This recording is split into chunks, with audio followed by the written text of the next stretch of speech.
I click this, see if we're good. Hey everybody, I'm waiting for my phone to catch up. I just want to make sure we are live and we're good.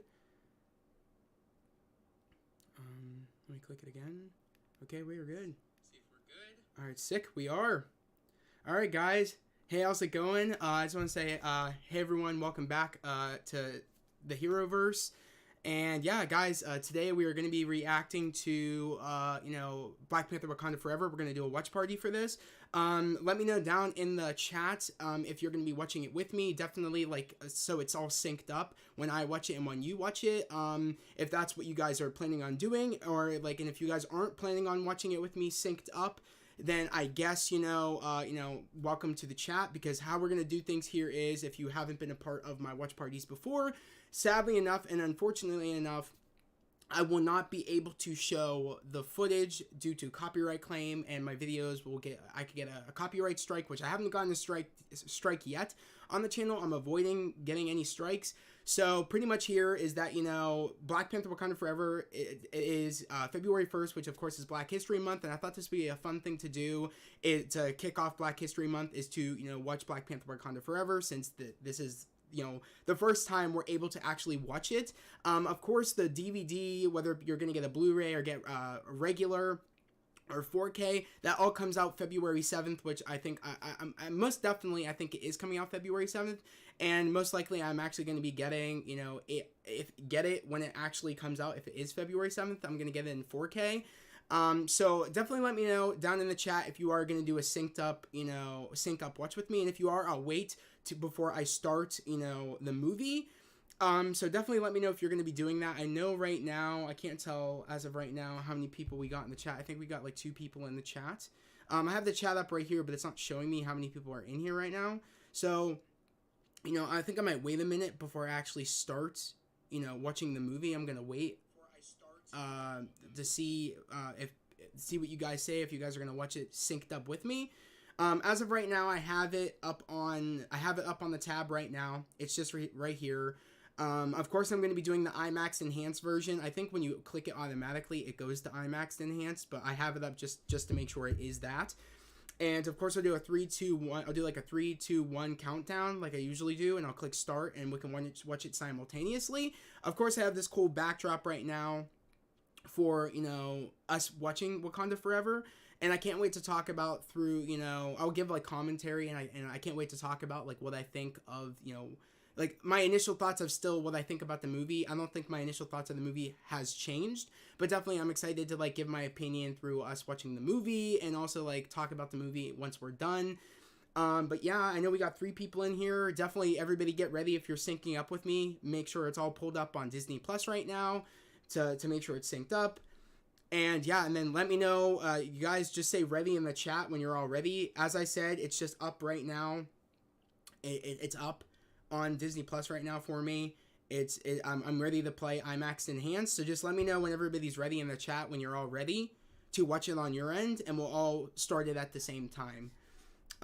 As of right now, this is what it looks like. I'll actually show you what it looks like right now for me. That's what it looks like right now. I have it right there, and it says IMAX Enhanced, and I'm just going to click it, and it's just going to take me straight into the movie. So I'm going to wait until people say ready, and then we'll get right into it. Because we got 4 people in here. If you're going to watch it with me, definitely let me know ready, so that way I could do the 3, 2, 1 countdown, and we just click IMAX Enhanced, or you could just press play, and it should play IMAX Enhanced automatically. So definitely I'm going to wait. I want to see readies in the chat, and definitely leave a thumbs up on the watch party, leave a thumbs up on the stream, and yeah, we'll get into it. And let me know what you're excited to see in this. Let me know if it's your first time watching it. Let me know if this is your whatever time watching it, whether if it's your 3rd time watching it, your 4th time watching it. Definitely let me know. Let me know if you're going to be watching it with me simultaneously. The release date is February 7th. Okay, cool, Jerry. I thought it was. Disney Movie Club is sending me the exclusive Blu-ray DVD digital combo pack ready. Sick. Okay, you're ready? Cool. First time watching. I think it's Elder Garcia. Let me know if I'm saying your name right. But okay, you're watching this for the first time. Let me know if you're ready, and if you have it up, just hit play, and I'll do a 3, 2, 1, and we'll start it right away. Definitely let me know, Jerry. I know that you're ready. Okay, cool. Elder Garcia, definitely let me know if you're ready, and I'll play it. We have 2 other people in here. Let me know if you're going to be watching it with us. Hit ready. Let me know ready if you are, if you're ready, if you're watching it. And we'll get right into this. I'm super excited. I cannot wait. This movie is, I think it's 2 hours, if I'm correct. Yeah, it's 2 hours and 43 minutes. And I'm excited. I'm excited to do this. Okay. So without further ado, I think we're going to get into this. And we're going to get into this in 3, 2, 1. We're going to start it right about now.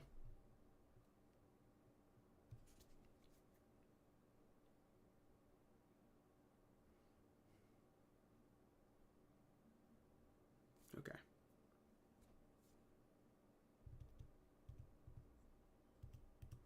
This was always a hard opening sequence.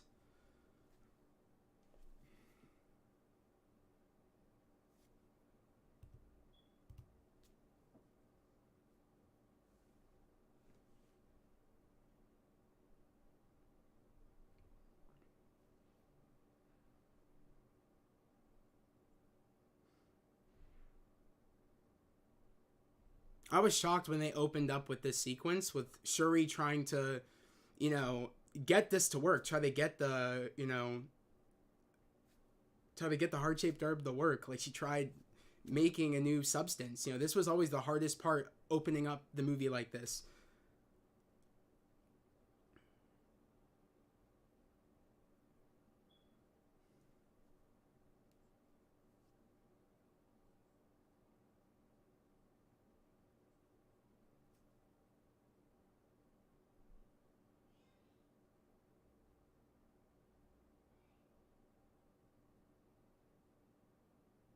Oh dang, that's cool if that's true, Jan the Geek. Let me know if you're watching the movie with us simultaneously. Let me know. Oh no, again, this was hard, a hard sequence to watch.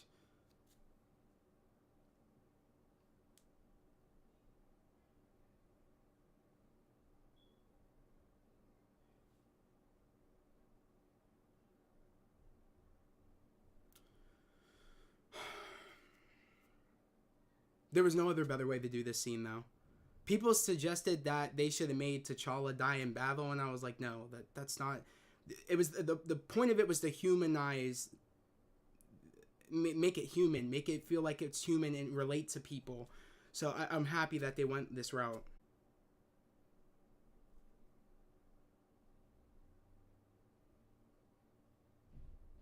Cool.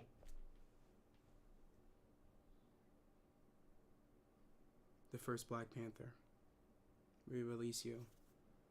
Praise the ancestors. Beautiful. That was a beautiful, like, beautiful funeral.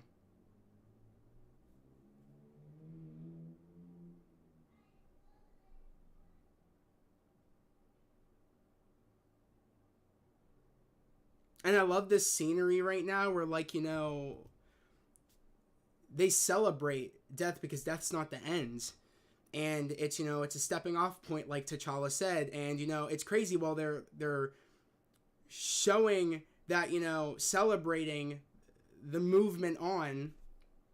You know, it's crazy when we get to Shuri's perspective because she doesn't, in a way, she's not seeing it from that perspective. So I love when it does that slow-mo part because it's like, and to her, it's like this, that's not how I feel right now. I feel like my brother got taken from me. I don't see it where like it's a stepping off point and, you know what I mean, death isn't the end. I see it as my brother's gone, and this is just a beautiful shot when it like, it's just focused on her in slow-mo and she's like taking in that this is actual truth, that this can't be real, you know what I mean? Like it's, look at everybody celebrating right now. That's not how I feel. So I really do love this opening sequence. And it was hard, but it was no other way this could have been done.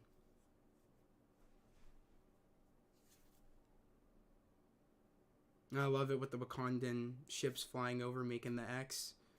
You know what I mean? It's a beautiful sequence. And Ludwig Göransson, the composer, coming in with the fire remixes and just, you know, this really hit hard.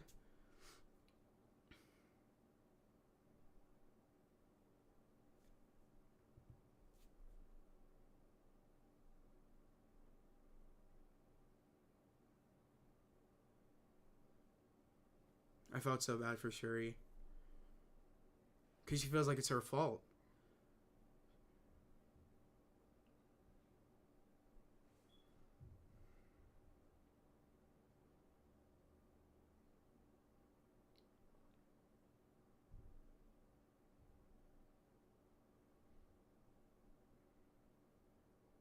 That music when it gets picked up his casket.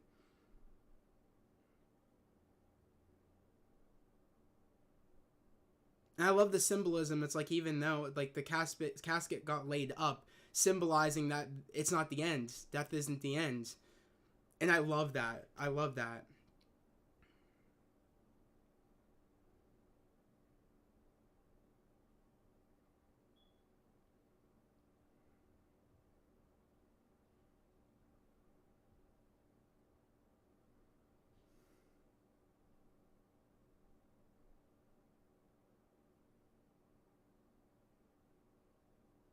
With a clever way, because I kid you not, my theater was silent when they played the Marvel opening, and kind of in honor of Chadwick. Silent, like you could drop a pin. Like I heard sniffles, people were silent. I was bawling. I'm getting to that point right now. This is very, it's a very beautiful opening, but a tough one.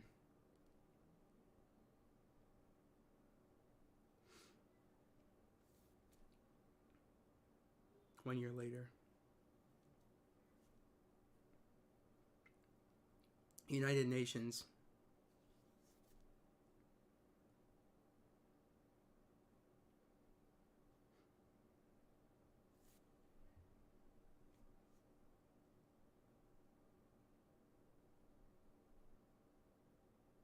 Angela Bassett, I just want to talk about her for a minute. She killed this role. Like this I don't even know. Like this, I think this is her second time around doing it, and she killed it.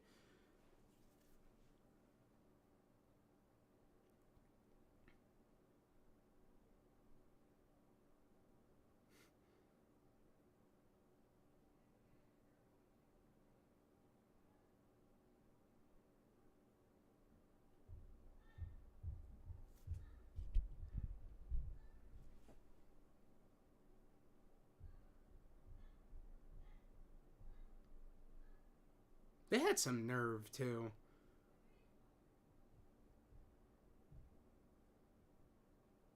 Because they're worried about the global threat of vibranium, but it's the thing. It's like it's not affecting them because it's not. They don't have it.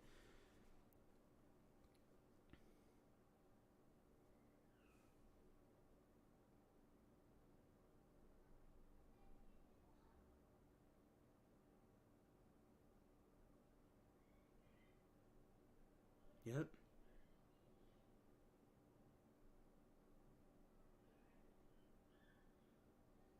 There's potential of them using it. Yep. Wakanda Outreach Center. This scene was so badass.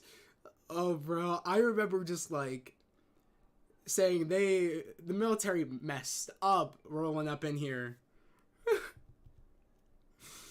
Oh, man.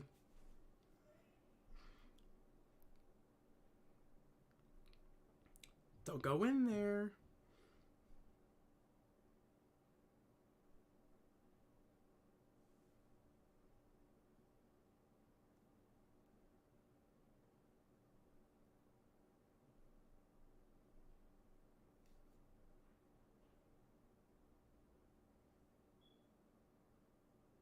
Hmm.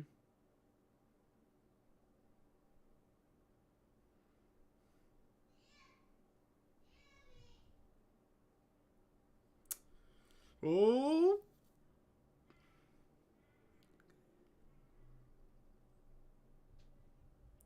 The protector. But in reality, they have protectors still. Oh, dude, this is so cool. Such a good shot, too.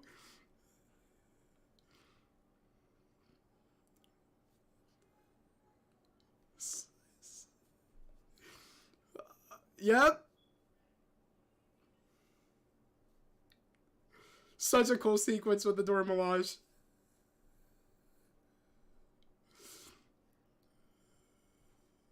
The music.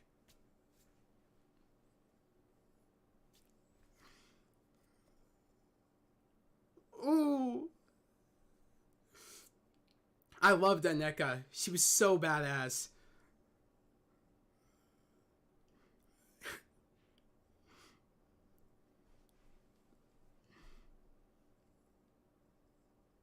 Yep.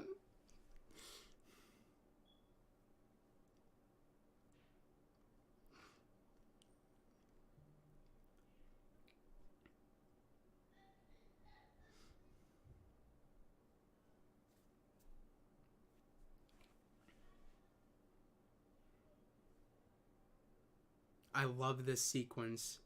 Catch the music? And when they walk up in there, Tickers, yep.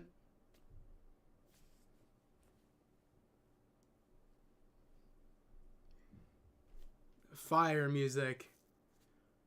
And the fact that the Dora Milaje just walked them in there and be like, you guys messed up. That's a drop the mic moment for Wakanda.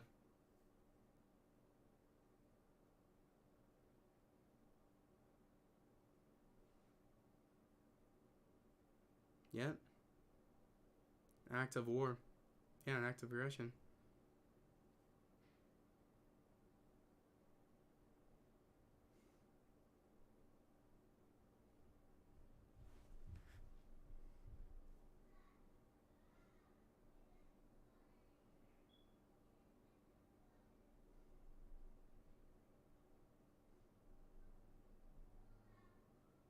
Such a strong scene.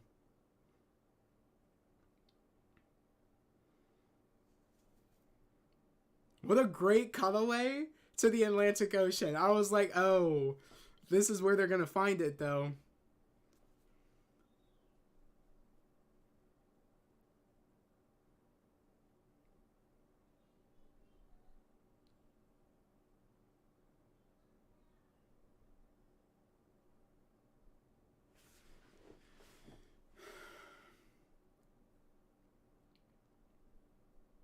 I'm telling you, that Vibranium War is coming. Especially since they announced Thunderbolts. And with the rumor of, the Celestial Tiamat being the island of Genosha and having the material of vibranium, there's a war coming of metals. It's gonna happen.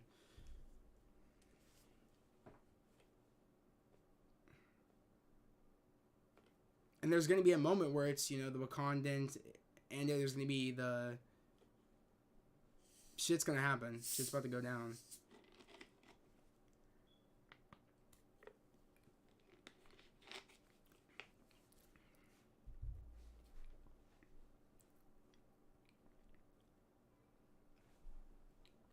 It's so impressive how they were able to do the underwater sequences in this movie too. It's so real.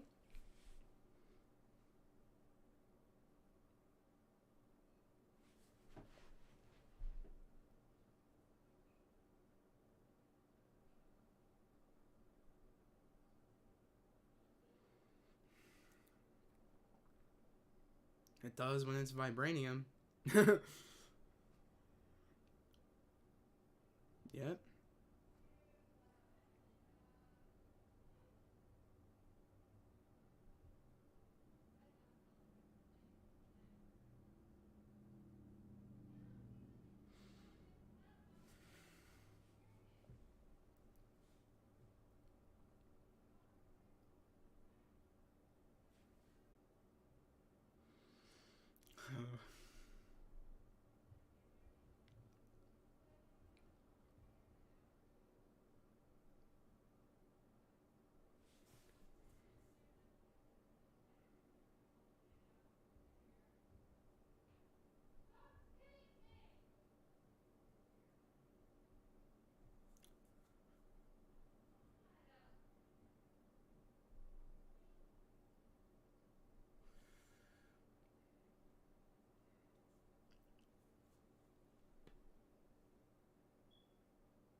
It's so crazy to me that these underwater sequences.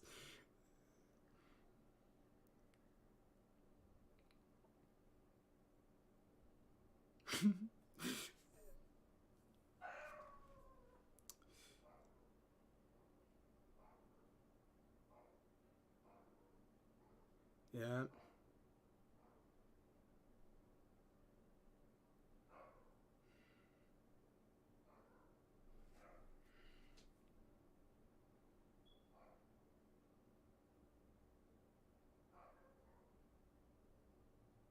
I remember seeing this scene in the theaters and I was like, this is not happening right now. Like, this is crazy.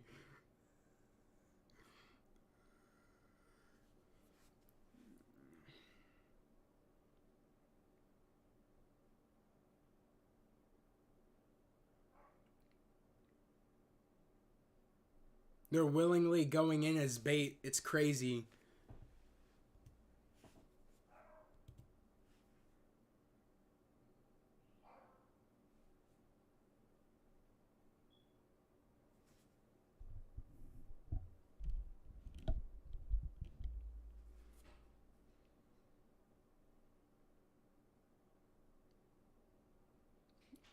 I don't recall Wakandans doing a call like that and forcing people to jump in water. So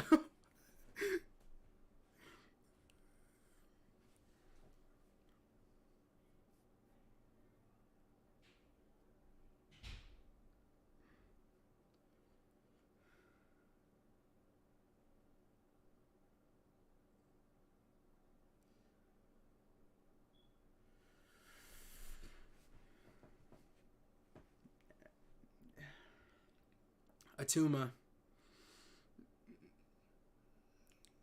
Oh, bro.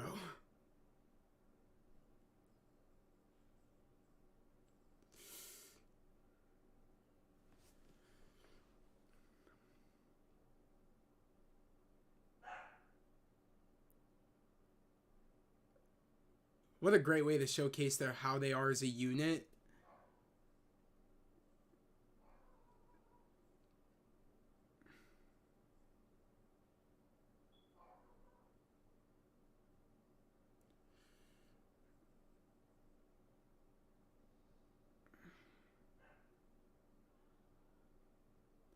It kind of makes you think, like, what if Cap went up against some Metallican people? Like, would he be able to? I think he'd be able to whoop all of them, but that's just me. Like, that's just me. He's so structured in how he fights, and I think he would totally be able to take a lot of these dudes down.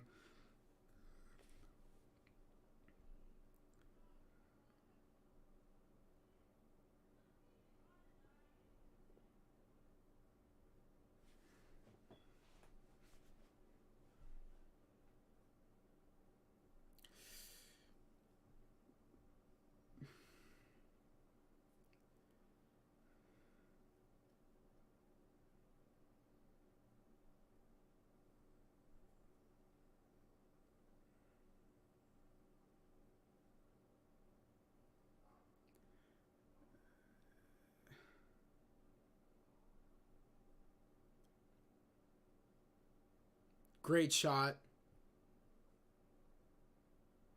And that really showcased Namor's strength, so that was a great shot. I love this opening intro. Back into Wakanda.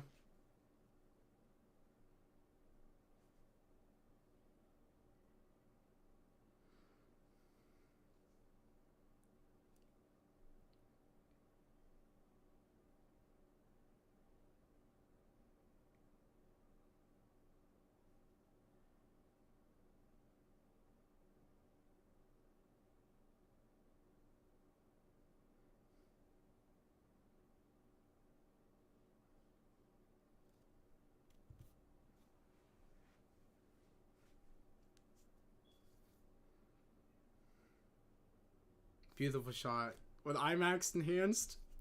Like, great shot.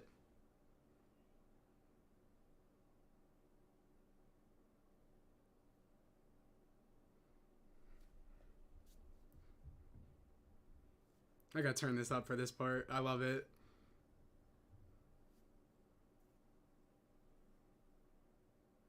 Look how beautiful that looks. Like, oh, Wakanda's a beautiful place.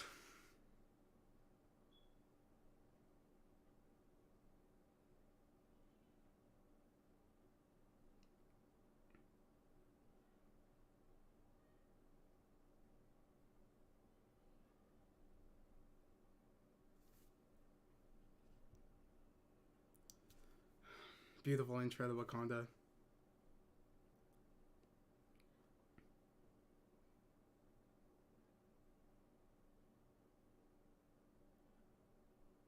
Namor versus Aquaman. I think Namor, personally. I think the flight helps him out a bit more.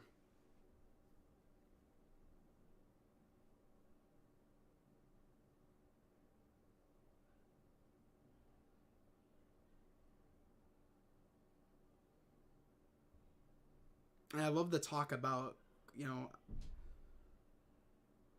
about Queen Ramonda talking about how AI will take over the world one day, and little does she know about Ultron, because he kind of tried doing that.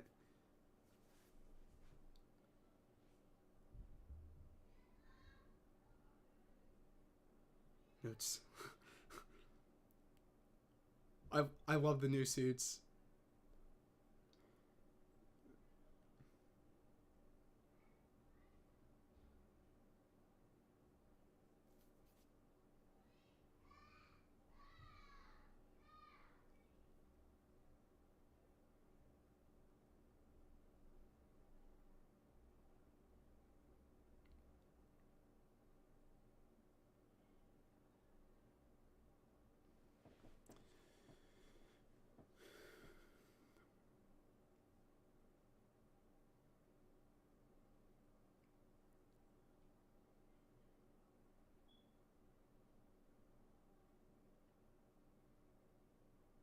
And you can tell she's hardened from the loss of her brother. She doesn't care about the tradition of the Black Panther and about that's not what she was trying to do. She was trying to save T'Challa, and I love that. Just the what she's going through.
Yeah.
And this clearly states she thinks as a techie, thinking that this is all in your head.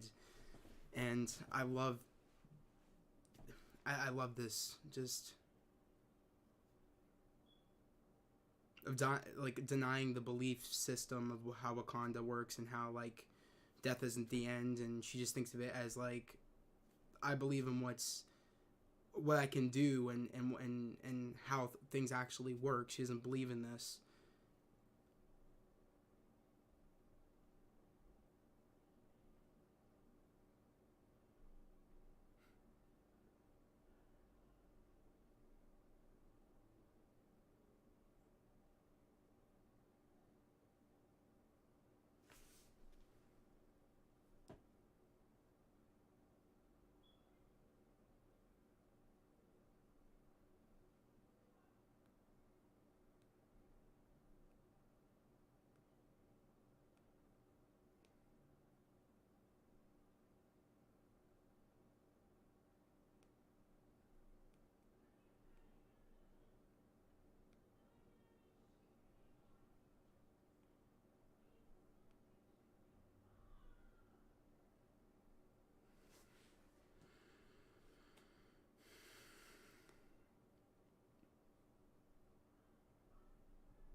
Yeah.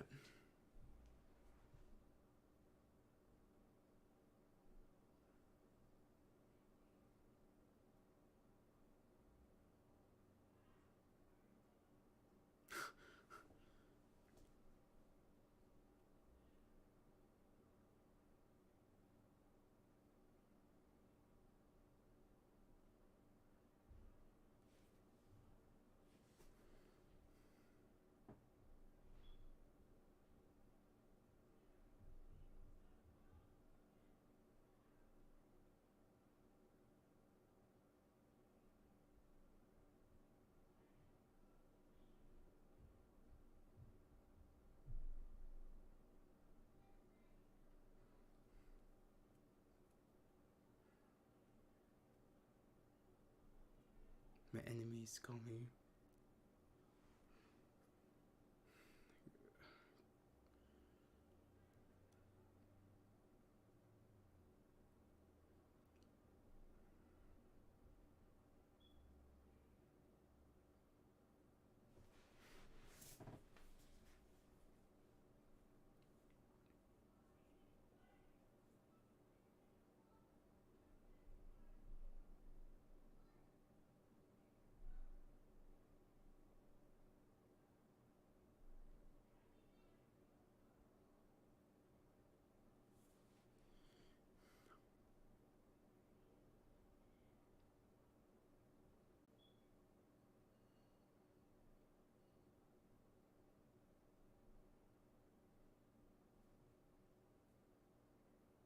That line alone, I was like, oh shit. I was like, he's not playing around.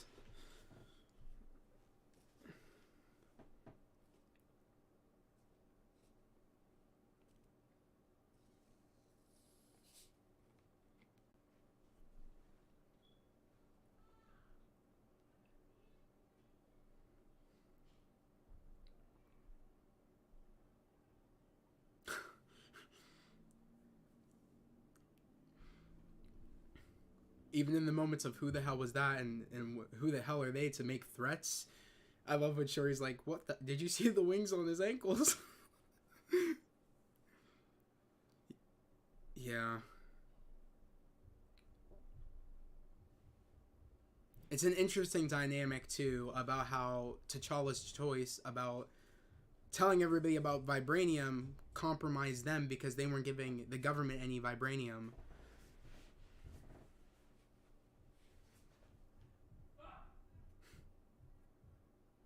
I love M'Baku.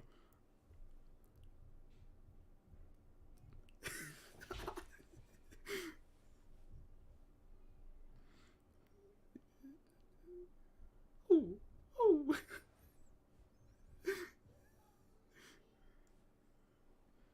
Badass.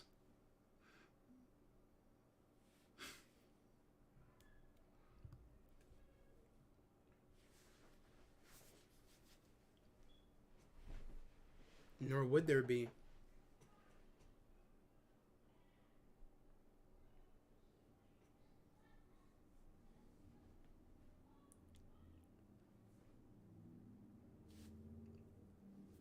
No.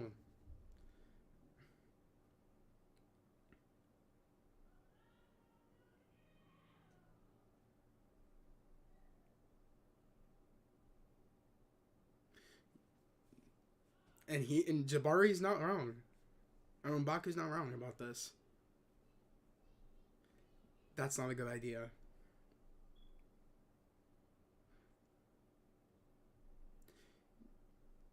And he makes a good point, but also a bad point.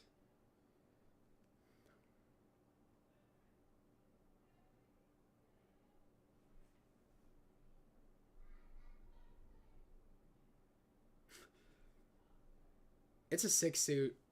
Whether what Okoye says, I love that suit.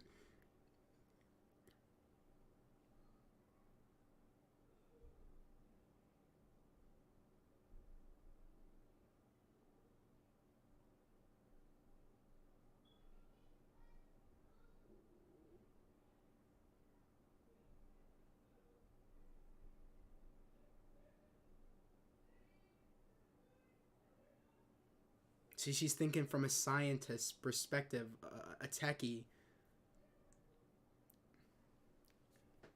See? Stuff she doesn't believe in. And I love that, because this is literally the point of the story. And I love it. The dynamic between lore and faith, and someone that thinks from a tech perspective of what makes sense.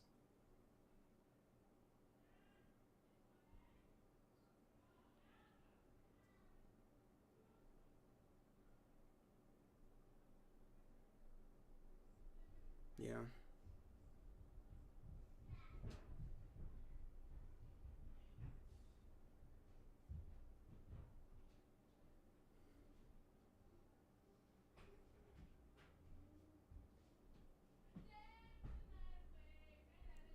Yep.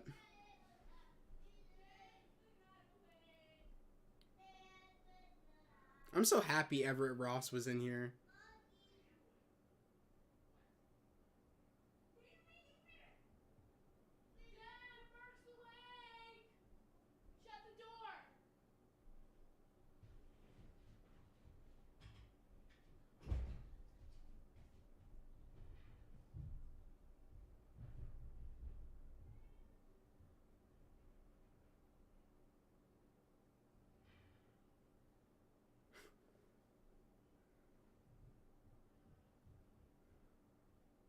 I love the tracksuit that Sherry's wearing. They had a Barbie doll, like an action figure of her, and I wanted to get it so bad. It was like $50 though.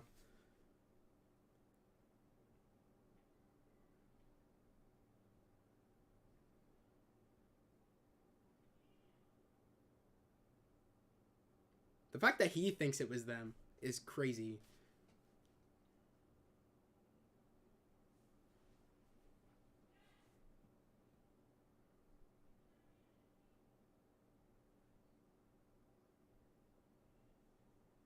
But it makes sense why they would think it.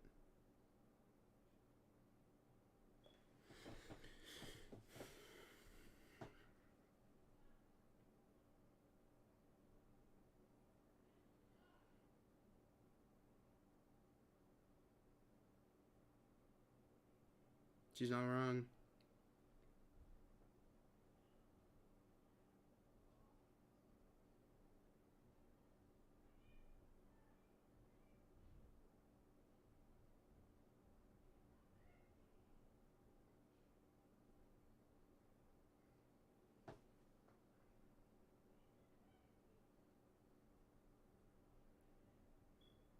I want to know, like, when we found out about the vibranium detector, did anybody else put together that the kid was Riri Williams? Did anybody else put that together? I put it together instantly when we saw the vibranium detector, and I was like, Riri made it.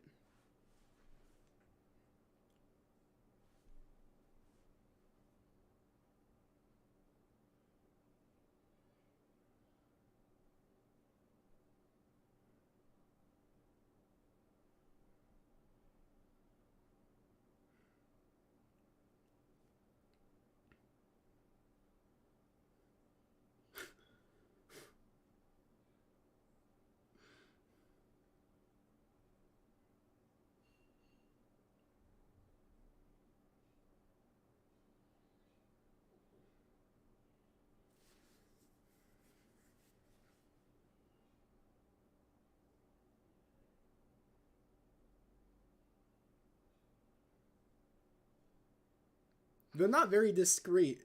That's what's funny.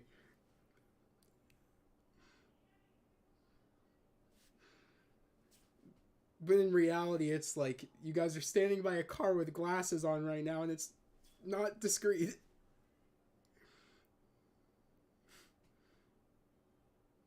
I didn't think that made sense to me until I realized that they have tattoos on their head, the Dora Milaje. So I was like, okay, that makes sense. They had to cover up so it'd be a little bit more discreet. But the glasses didn't help. Standing by a sports car, it just doesn't look discreet.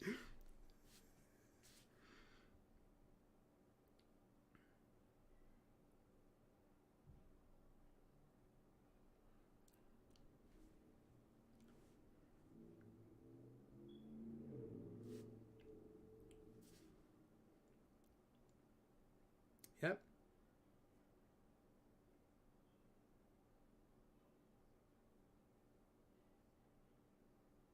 I love that. Who created for the Avengers?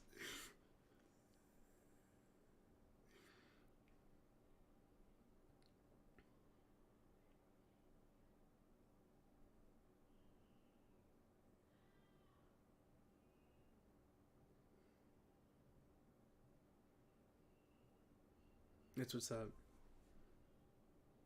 I don't know if anybody caught that, but that's the same thing that Chadwick said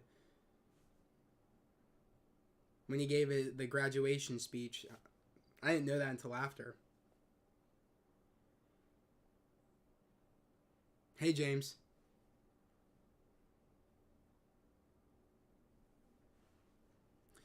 Not Wakanda.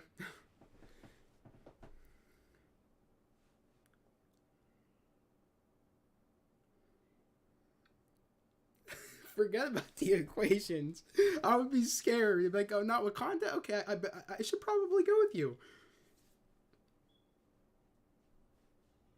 Because if Wakanda's worried, you should be worried.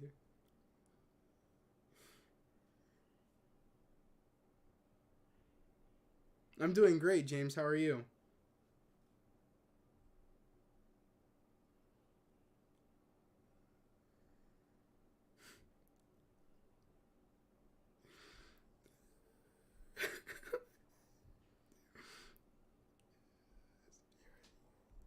A spear in here. Such a great line.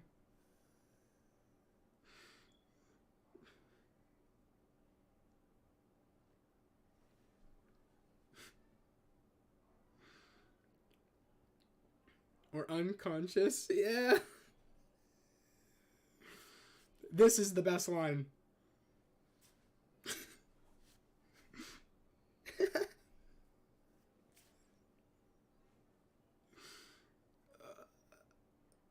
Oh, man.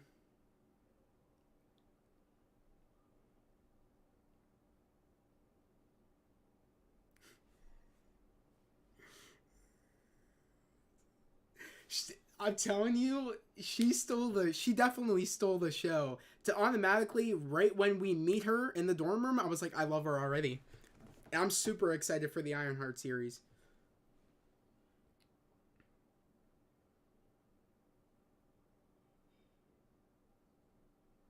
And you could bet we're doing series reactions for that when it drops this year on Patreon.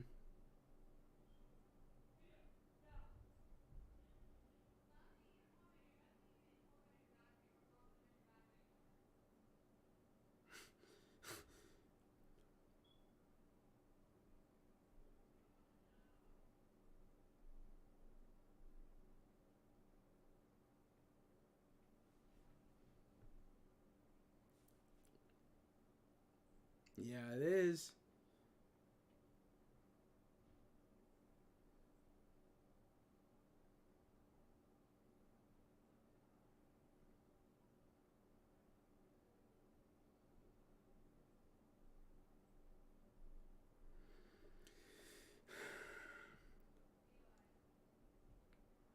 Dude, I'm telling you, the music in this movie was so peak. They stepped up everything in this movie, especially the music.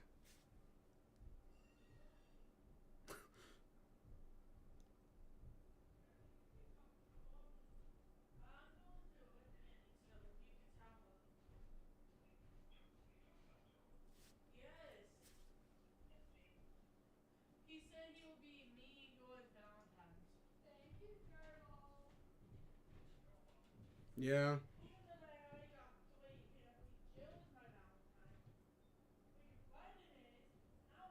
Exactly. That's how I would be thinking. Like FBI, at least in my worries. So.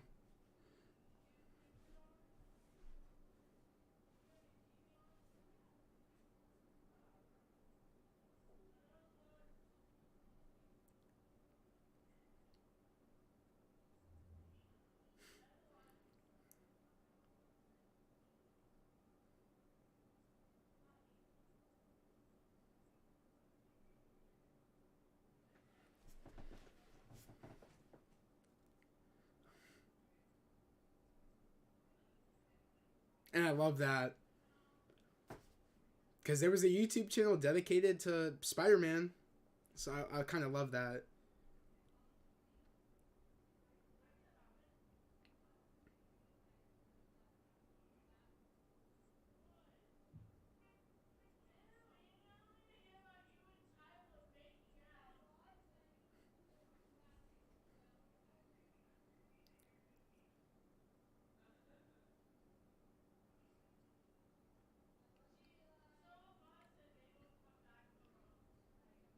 Suri's so clever.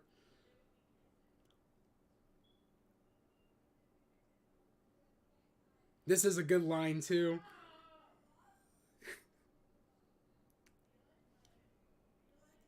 Man, suit.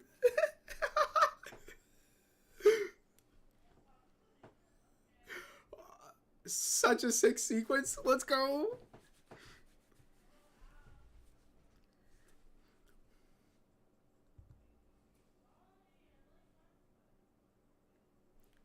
Let's go. Yeah.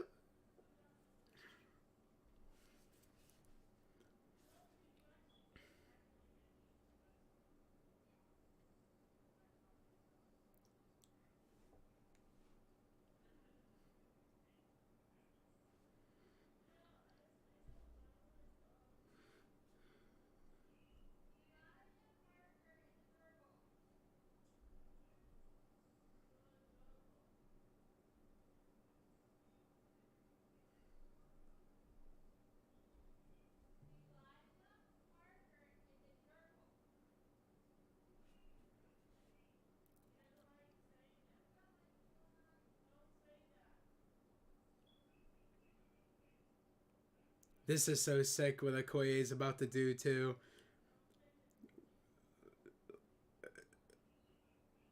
Crazy. That was crazy with the spear. Badass.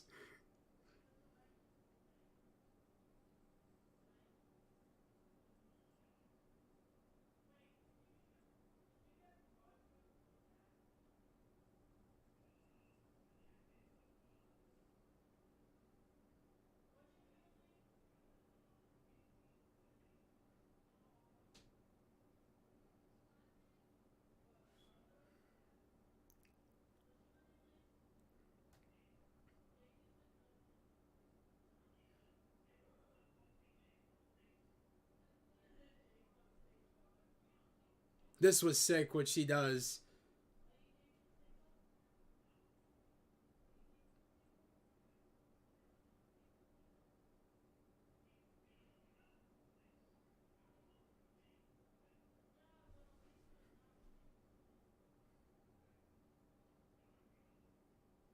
For a prototype, that's a sick ass suit.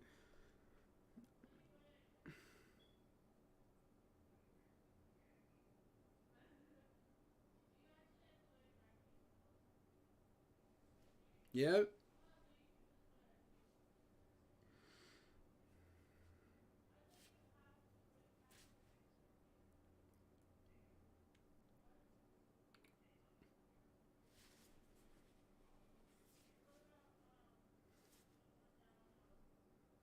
Cool.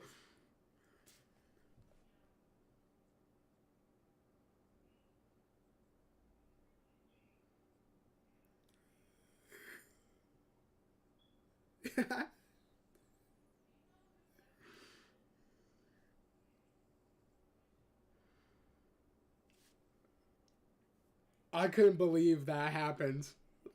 This sequence.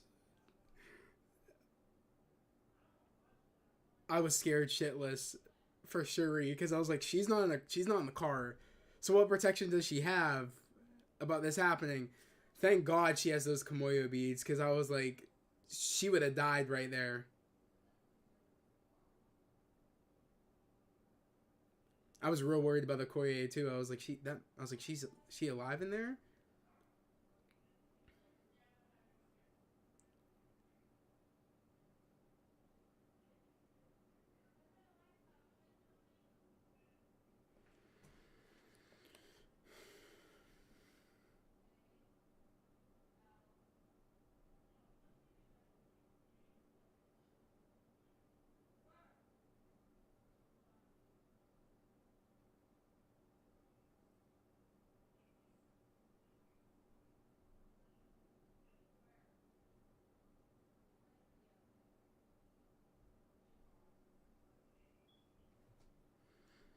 This sequence is peak.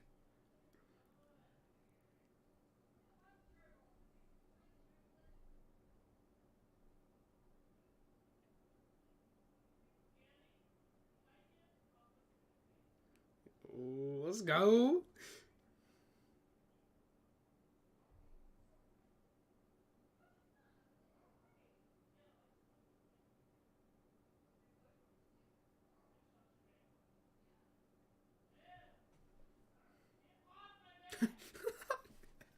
That's what the dude was thinking. Jeez.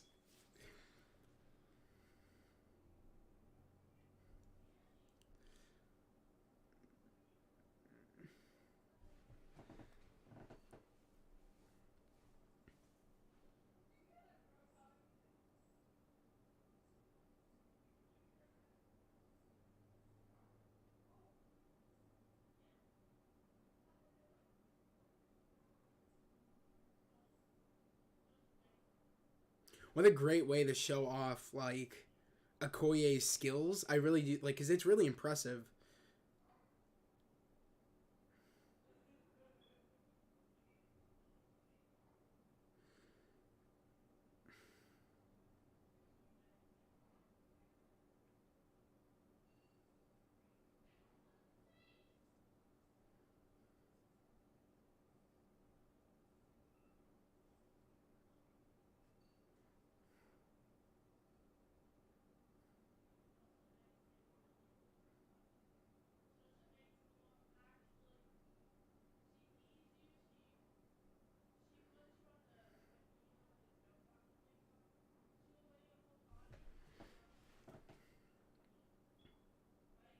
I was literally moving around in my seat with this sequence. I was like, "Let's go, Okoye."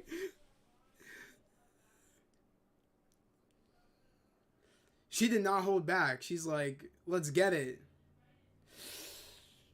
But that part, I felt every bone in my body. I was like, "Oh God!" I was like, "Damn, this is like getting gritty."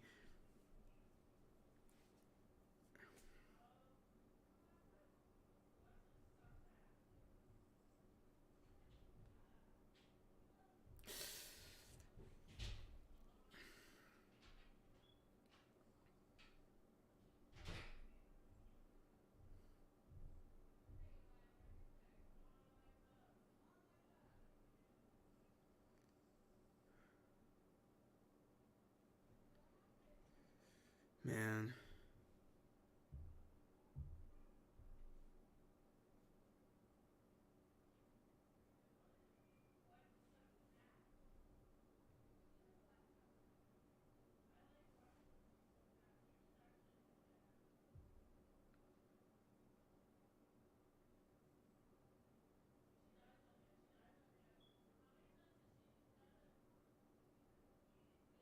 I didn't catch it, but um, Shuri's AI was telling her about that what they are saying, and he said, "My name is Atuma," and uh, she is Namora. I love that. I didn't catch that until just now, really, because I was so focused on holy shit, this is going on, and they're taking her.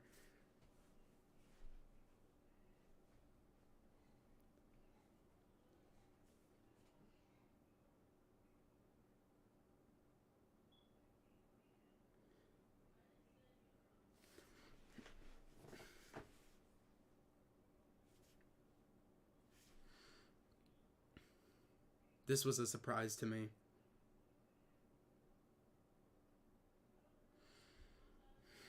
Val.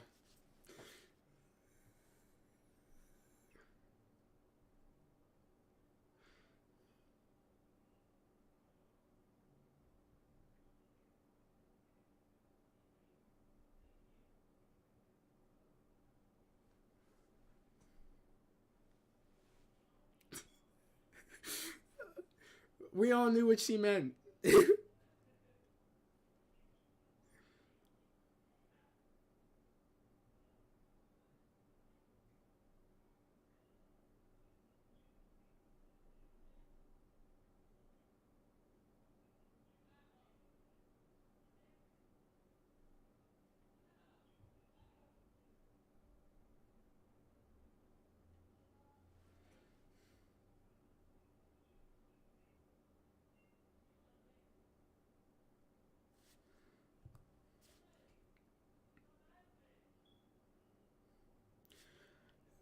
That was a jaw drop moment when we found out that they were married.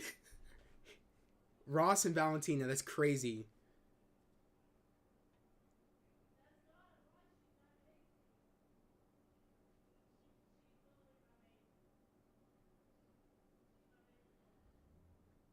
This was a tough scene.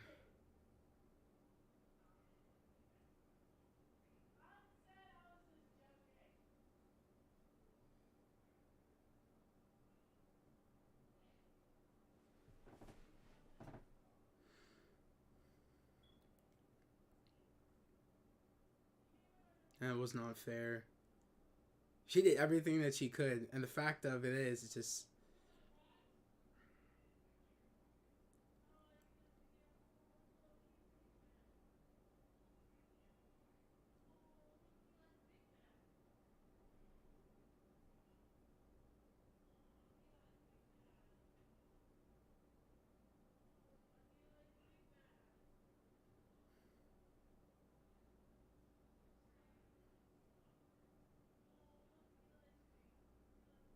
yeah.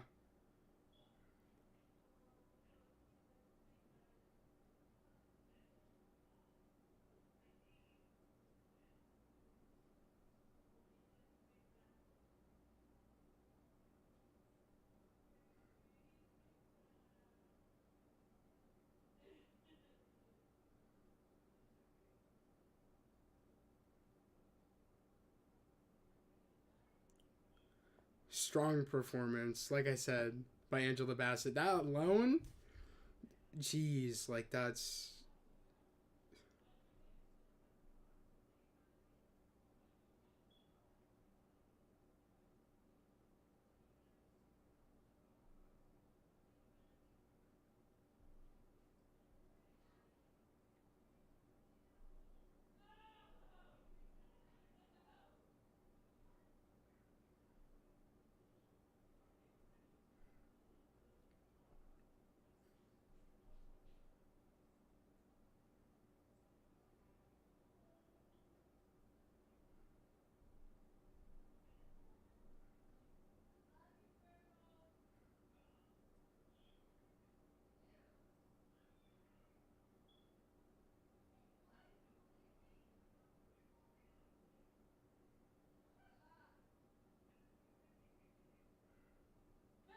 I felt really bad for Okoye. I was like, damn. But I understood in a way where, Ramonda was coming from, saying, like, there's only so much. Like, I told you not to take her, and you said you could do it. But, in a way, Okoye was in over her head. She knew the threat of what she heard about Namor, or Namor, you know what I mean, and his people. But, she thought she could do it, and it didn't work out so well.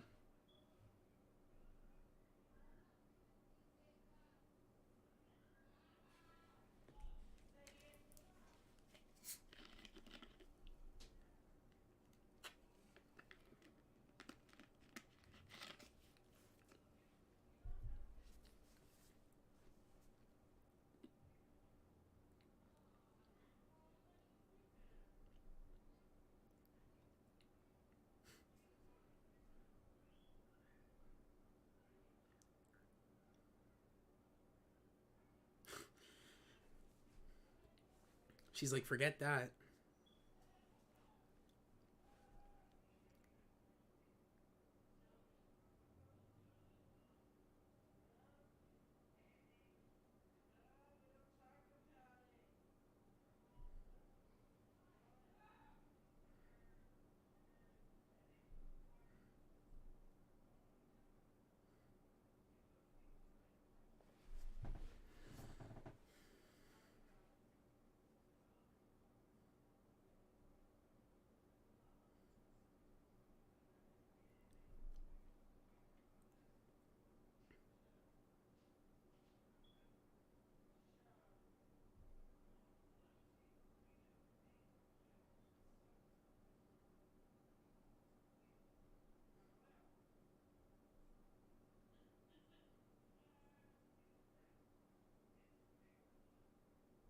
Even if they did, they're not strong enough, the government, to be taking Wakanda. They're not. So I don't even know. Even if they did.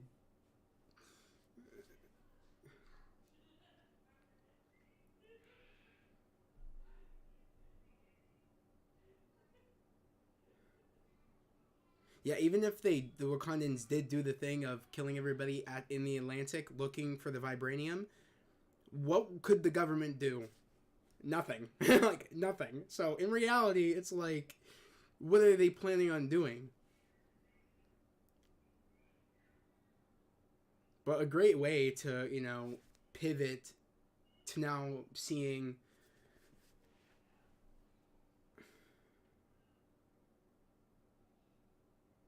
It was a good way to pivot to seeing Nakia and seeing where she's at and see what she's been up to.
Sorry about that, guys. My sister is being loud.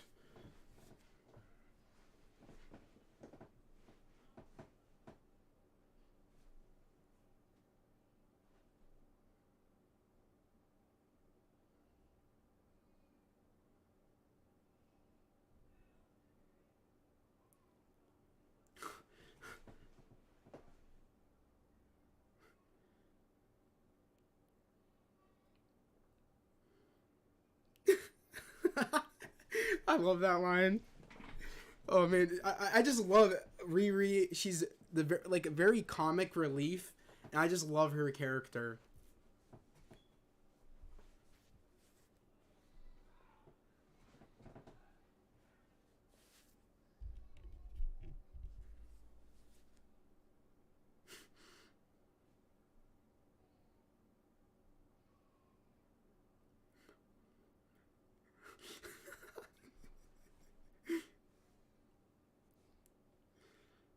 Oh man.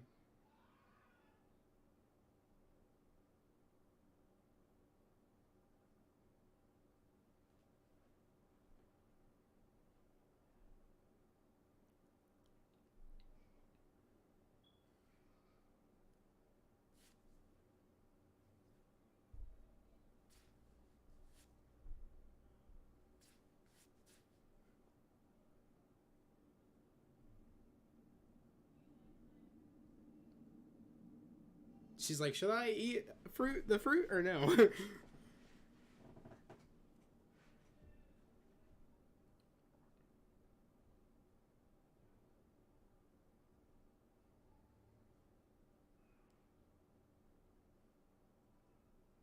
I love the idea of Nakia because she used to, what's the word for it, like infiltrate countries, and you know what I mean, and you know what I mean, she was an operative out in the field. So I love how like she's able to find out information, like that's what she's trying to do about Namor and his history.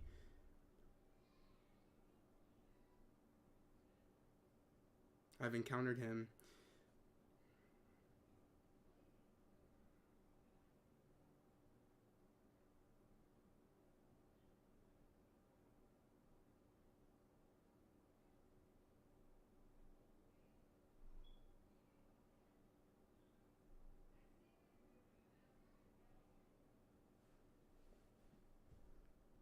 The feather serpent god.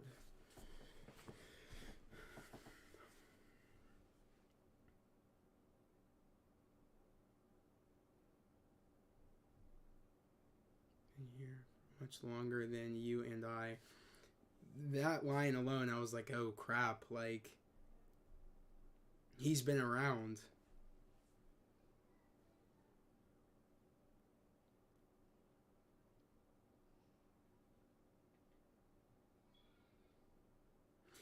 I love the aesthetic of us being introduced to, you know, the of Namor's world. Even just this part of the cave, I just love it.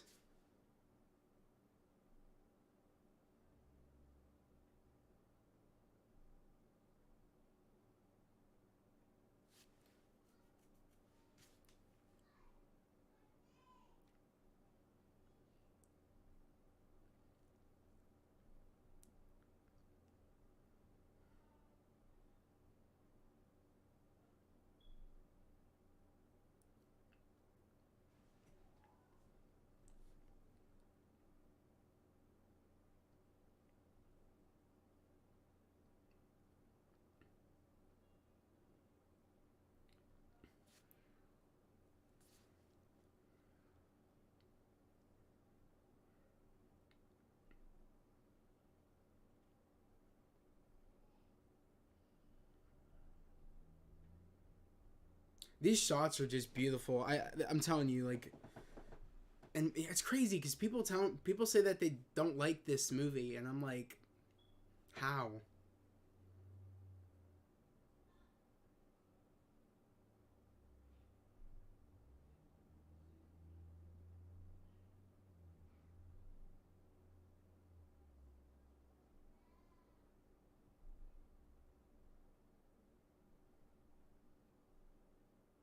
I love the origin story.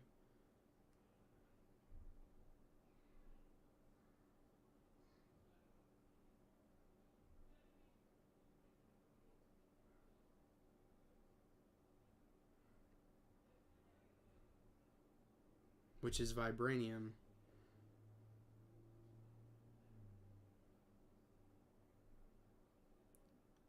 It's very interesting that the plant was made from vibranium.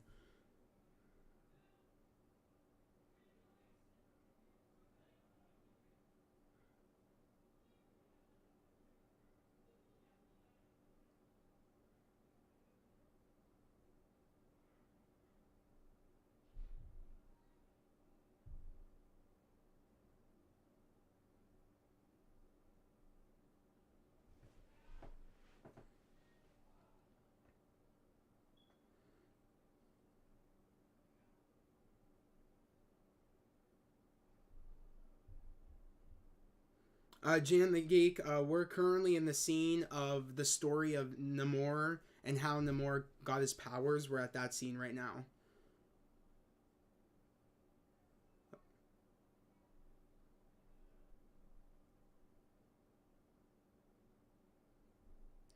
Right now, Namor's, I guess, like, his mother's people are turning blue right now. That's the part that we're at.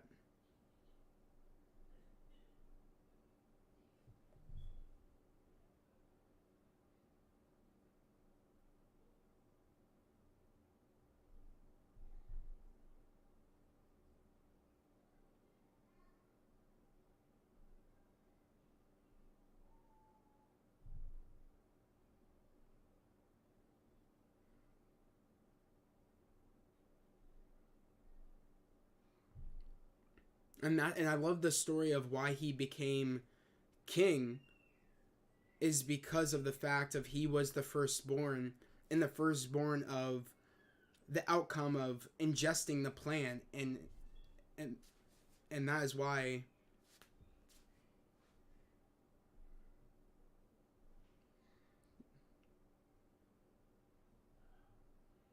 a mutant. I love that.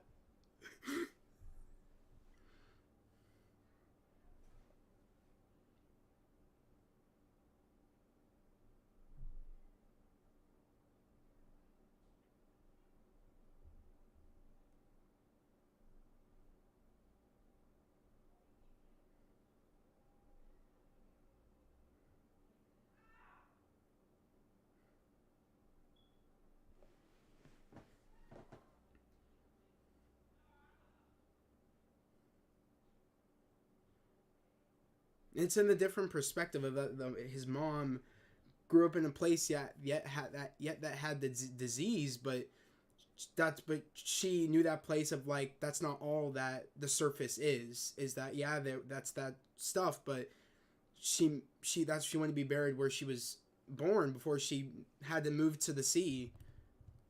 So I just really do love that like dynamic of that he doesn't know that he doesn't know the world that his mother knew because the world evolved into this, and that's why he wants to burn it to the ground essentially is because of what the world has become, and he doesn't know what his mother saw in the world and in the surface. So I just love the dynamic between that.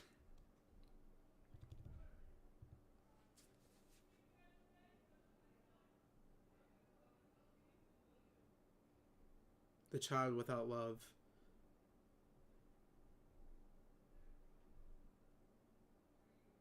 Which means no more. I just love. Yeah, he has no love for the surface world.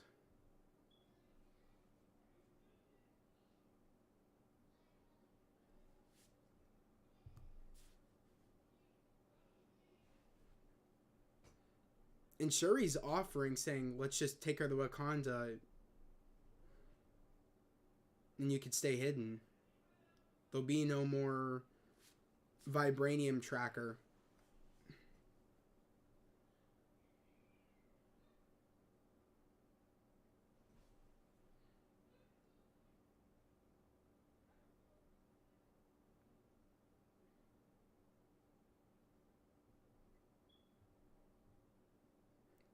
Or you can wear a suit. We have some. I love that because it's like yes, he has a sense of humor. The more is like, but we have suits, so you're good.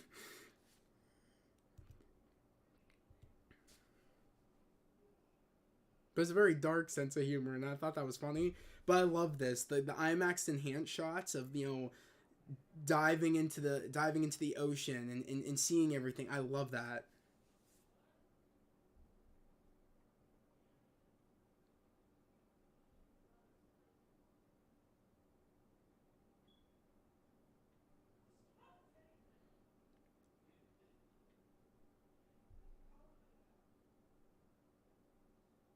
And just how they get to Talokan is just it's incredible.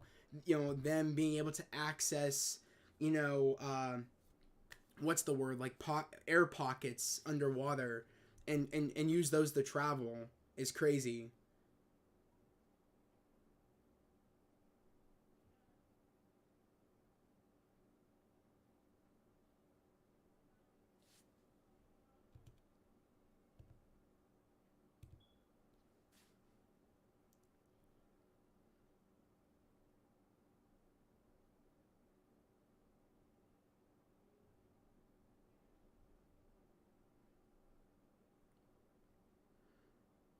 I can't wait to talk about the reveal of Talokan. I can't wait to talk about it because this scene and the music, I thought it was like levitating in the theater. Like I was like, I thought it was ascending, and I can't wait for the scene to pop up. Yeah, it's a vibe. This music and this soundtrack I listen to when I'm in the gym because it's fire.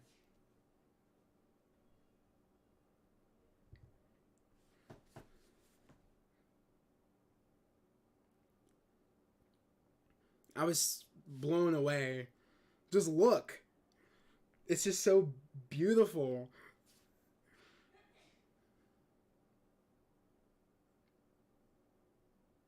Talokan capital city, and it's beautiful.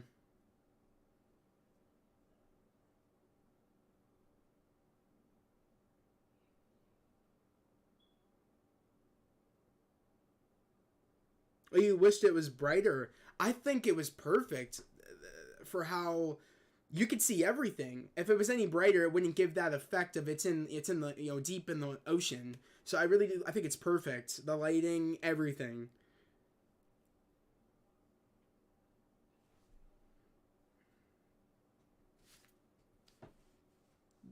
I love this song so much.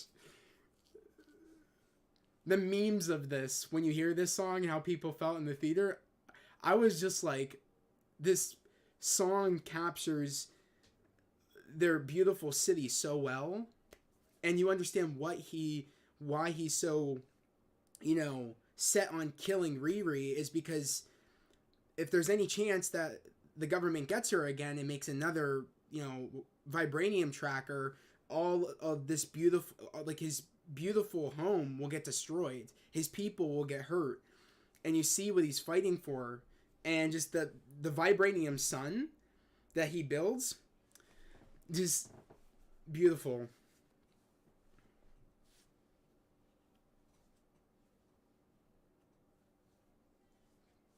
Yeah, he brought the sun to his people. Oh, hey Derpy, how's it going?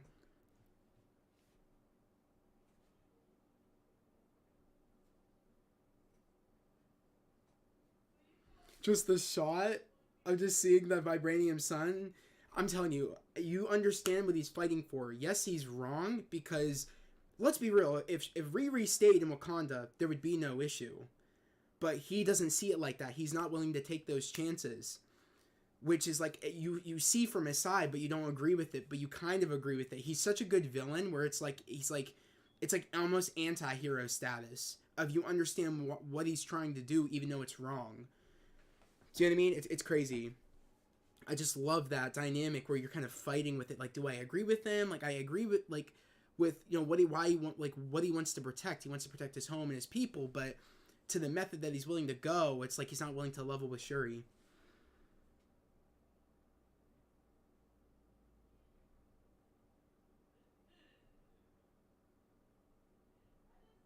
Yeah, Jenny Geek, I understand what you're saying, but I thought it was perfect in my personal opinion. It can't be too bright because it loses that effect.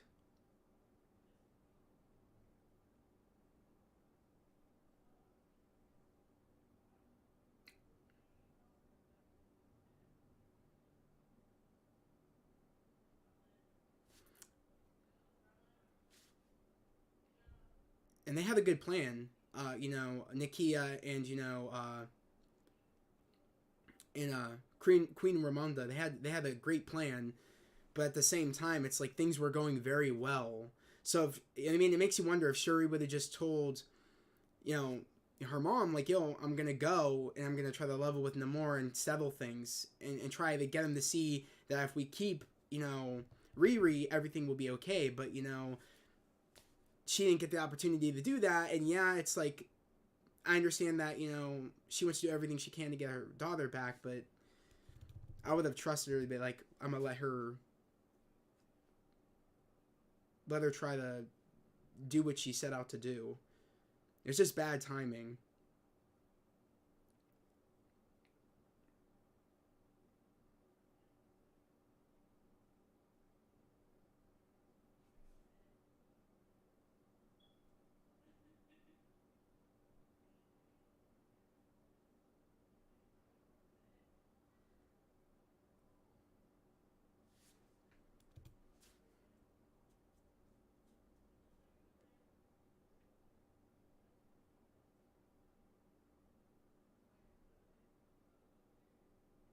And that's why she questions that she questions her beliefs, the Wakanda's beliefs, saying that I got these gifts and I couldn't save T'Challa. This was a beautiful moment between them because you kind of understand where they're both coming from. They both lost loved ones.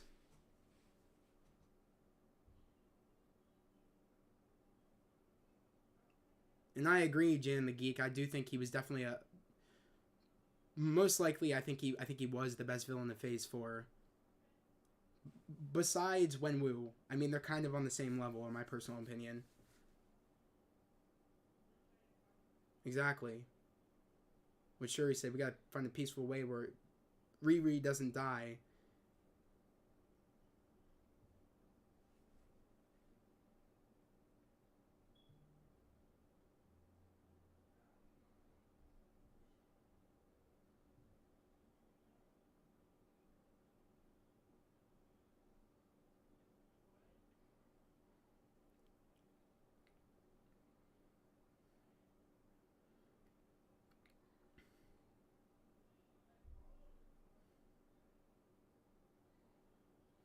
He's stubborn.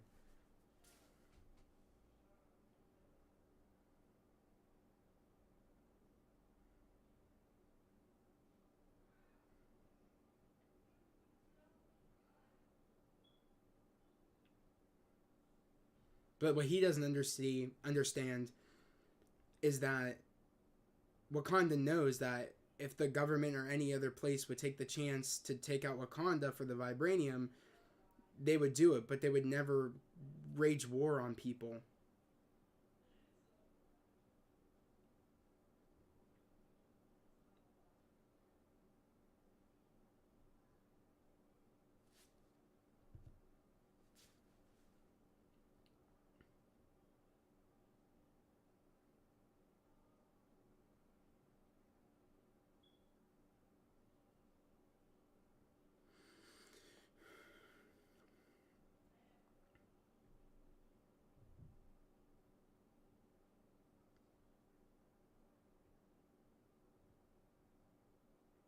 She didn't mean literally, like she wanted to burn the world. And he's trying to take advantage of her grief. When she sees the surface world in a different light than he does, he only sees what the world has done with, enslaving his people for resources, but there's more beyond that. And she understands that. He doesn't see from her perspective.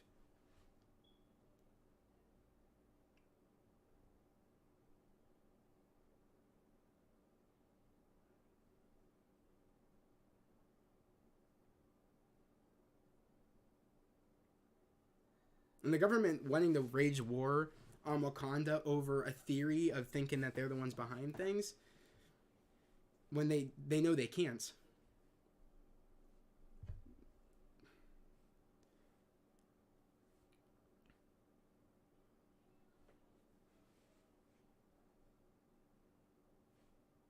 Yep.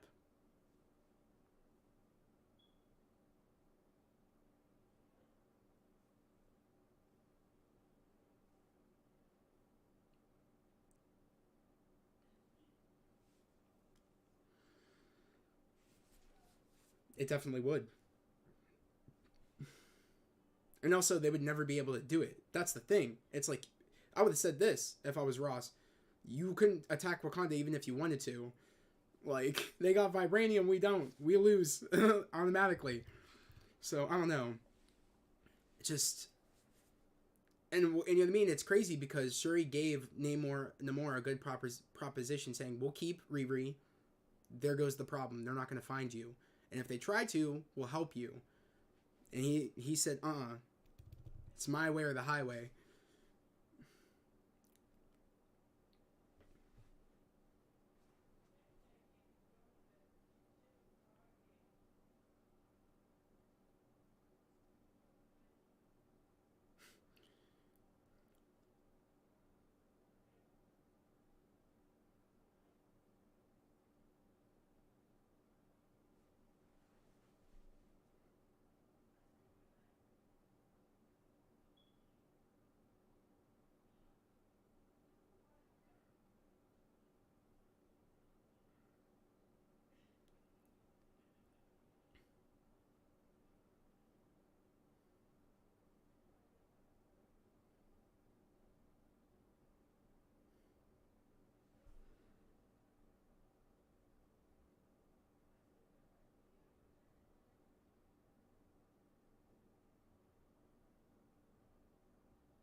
Yeah, exactly. Jay and the Geek, like it.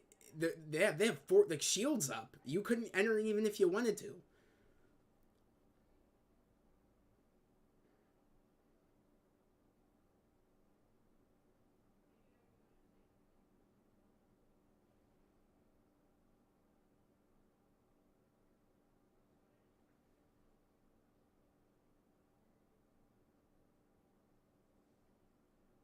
They have a geographical adventure too. Yeah, advantage too. They do.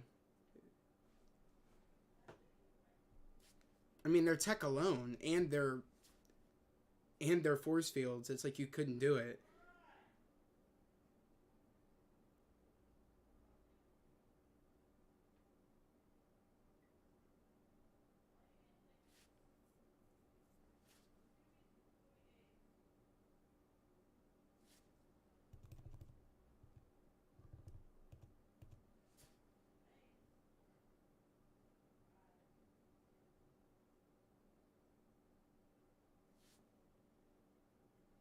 Yeah.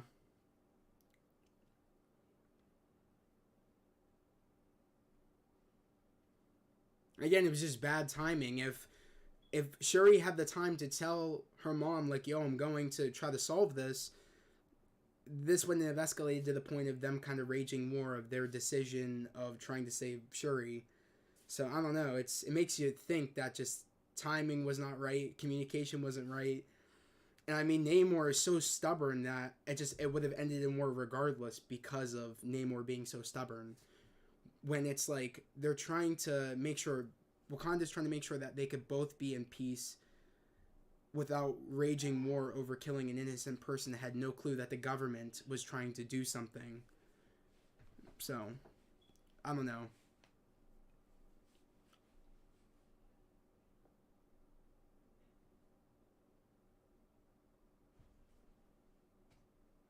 And I don't think Namor would have attacked Wakanda or tried to if the Black Panther was still, the protector of Wakanda. Whether it had been T'Challa or whether it had been Shuri taking the mantle right away.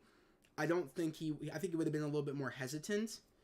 But the fact that there was no protector, he felt like he could just roll up in there or just roll up and just start threatening Wakanda.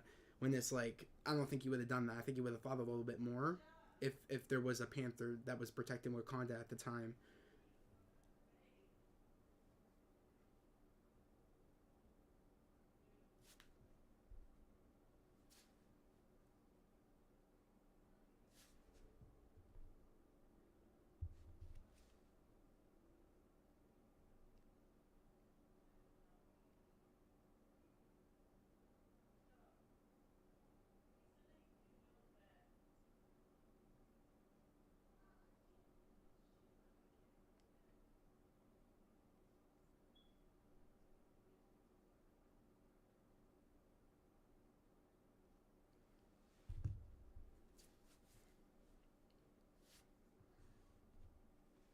It's a terrible idea. And it's like, and it's crazy because he's not thinking from the perspective no more about we're going against another country that has vibranium. This might not go well. It's kind of an even thing here. But their tech is way more advanced over at Wakanda, so it's a little bit harder. So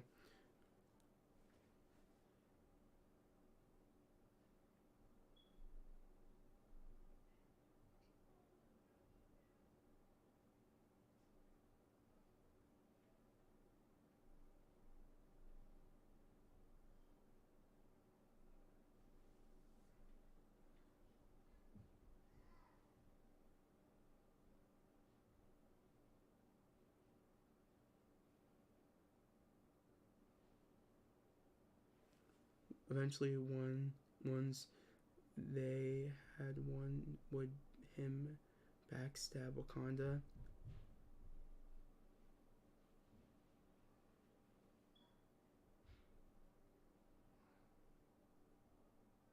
Oh, I definitely think so. If they would have joined him and actually wanted to take out the world, he definitely would stab them in the back, 100%.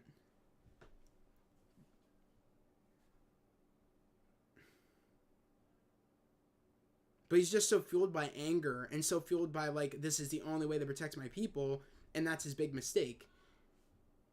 Because he doesn't know the surface world, that it isn't just cruelty in the world. People are flawed and people learn, and he doesn't understand that. His mom did, though. That's why she wanted to get reburied. She wanted to get buried on the surface. Because she even knew that, yes, people are flawed, but the world's a beautiful place. And he doesn't understand.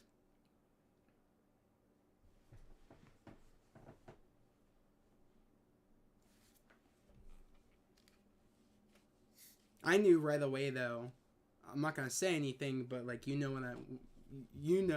when she got the necklace, got the bracelet, what that could possibly mean. I don't want to say anything more than that, but yeah, I put two and two together right when she got the bracelet. I was like, oh, I know what they're gonna do.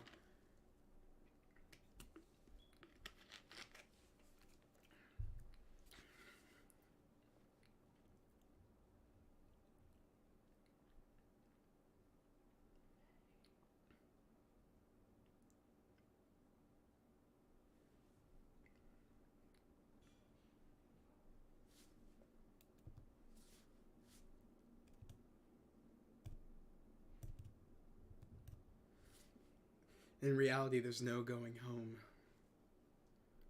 And would you want to go home if you got brought to Wakanda? I don't think I would want to go home.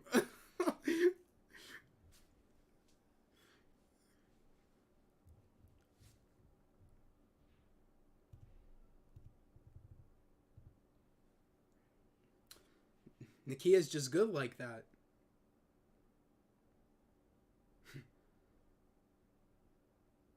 Let's be real. We know who the comedic relief is. It's definitely M'Baku and Riri. They're like the most comedic relief off of all this drama that's happening. You know what I mean? And the conflict.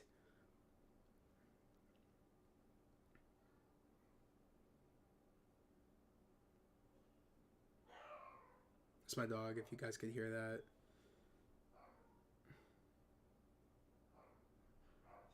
I'm gonna mute this in the mean. Actually, no, it's fine. It's fine. It's not too bad. Hopefully.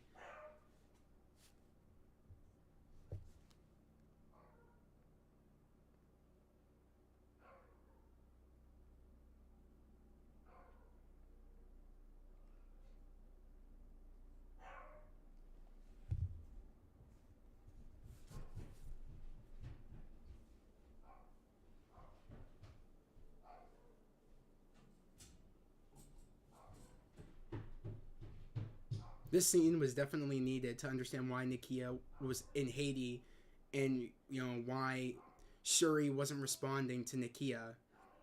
It was the fact that she was upset that Nakia never showed up, at least for even the funeral, and that's why we understand why she didn't, why Shuri wasn't answering.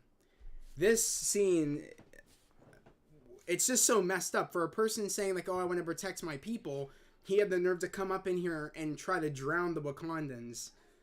It's like he's a hypocrite because he's willing to hurt other people to protect his people.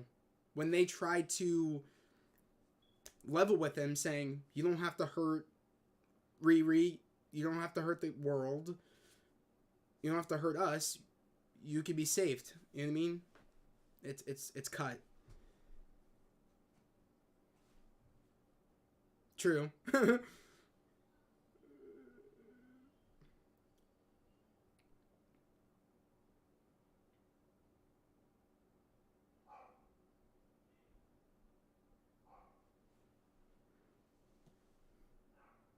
I love M'Baku's face. he's like that. So the stories are true.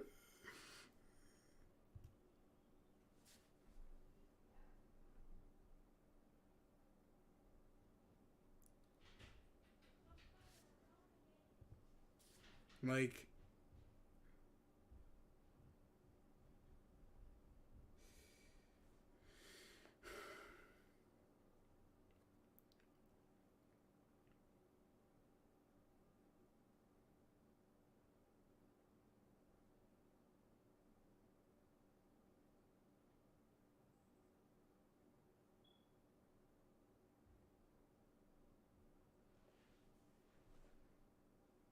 Yep.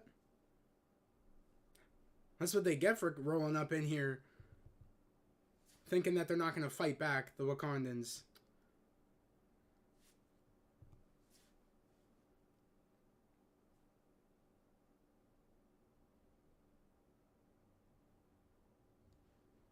Yep.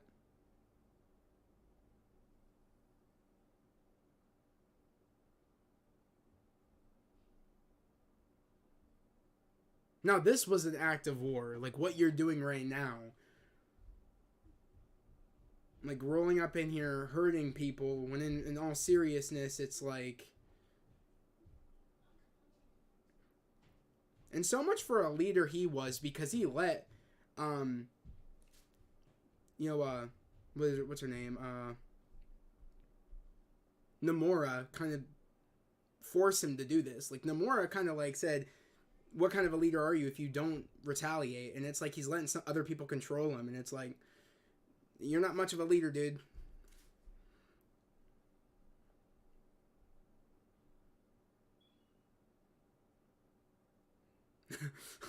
The Fishman.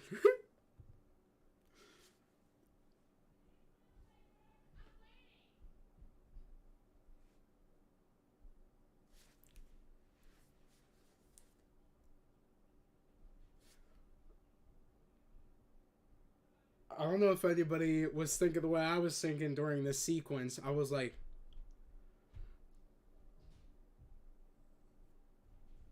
I got scared and I thought he was dead. M'Baku. I like my heart dropped. It like sunk. I was like, oh my god, did he just die? Thank God that wasn't the case though, because I was scared. This scene's badass though. Seeing how fast he can move with those wings, and like it could just change. He just changed direction so quick.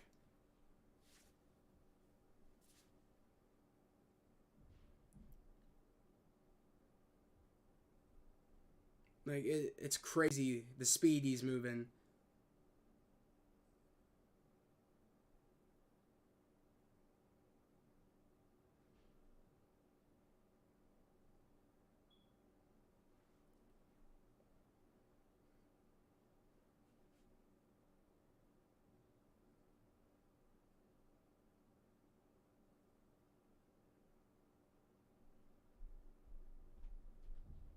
I'm glad Io was okay though. I thought she would have died too in that crash.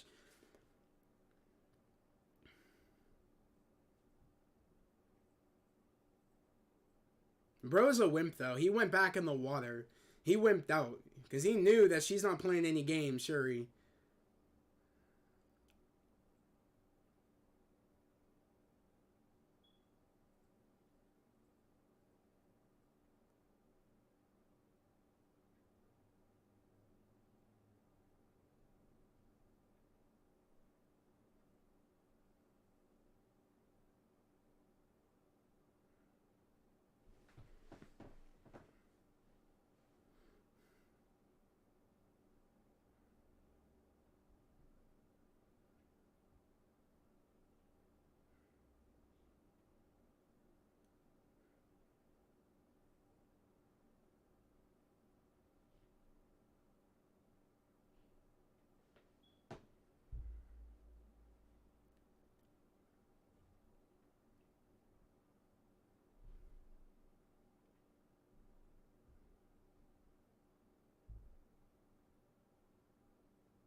He's so fueled by anger, and you really see that.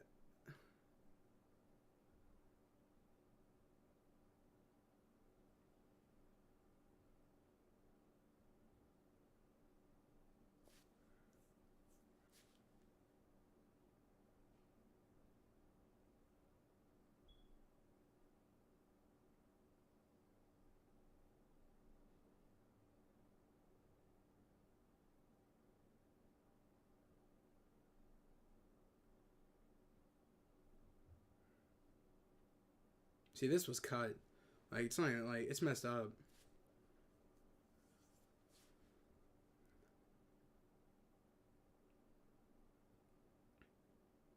He had some nerve to be doing some shit like this. Like, it's crazy.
He didn't think this through. If you think about it, and I thought about that when I was watching this movie.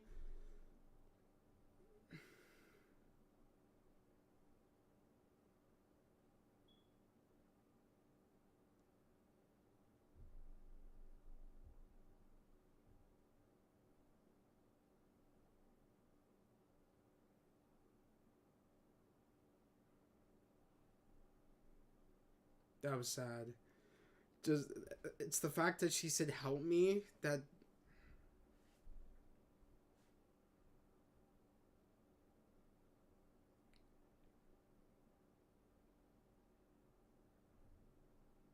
and I thought to myself, you just gave her a direction to put her anger of the way she feels about how she couldn't help her brother and wanting to burn the world down. He didn't realize that he now gave, Shuri like like an objective to go after now and put and take out her anger, and he didn't think that through. He really didn't. And Namor was ruthless, and this is how he is in the comics. He's very ruthless.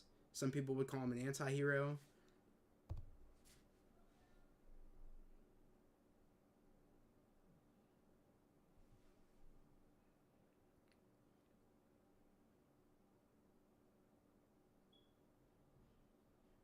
And again, that's not what she believes in.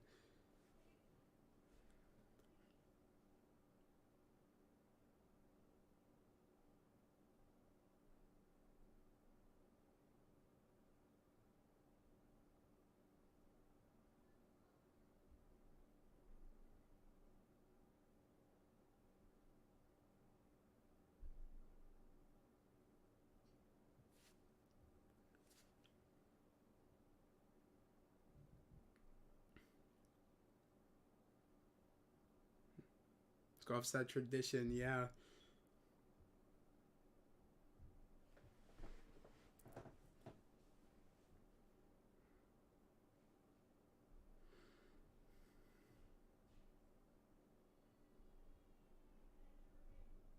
I liked this moment a lot.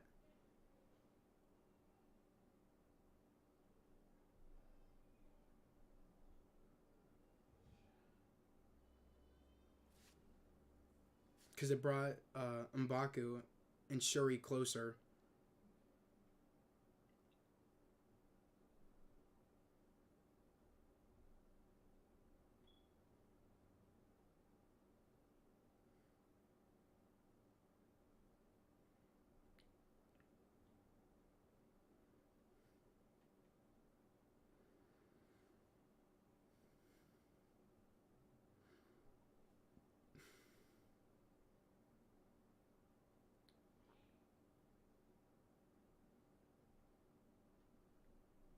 I knew right from there, right from that word she just said, that sentence, I knew that she's angry, and she knows where to put her anger now.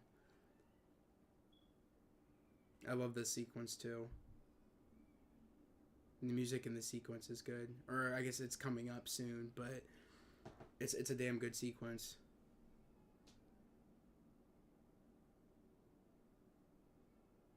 But this shows how evil Val is.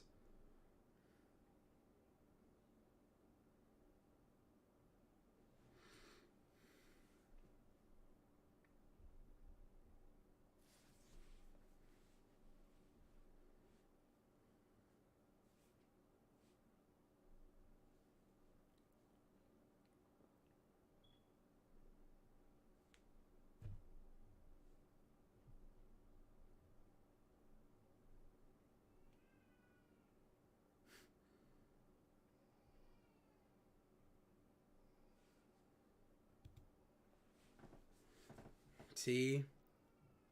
Evil.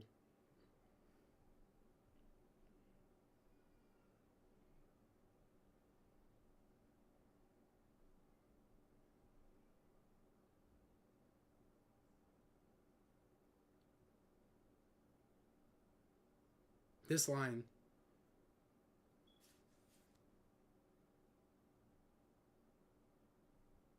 Yeah.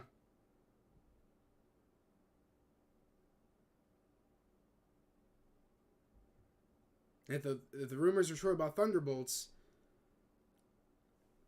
yeah, if the rumors are true about Thunderbolts, they're about to give adamantium to rival vibranium. So we'll see.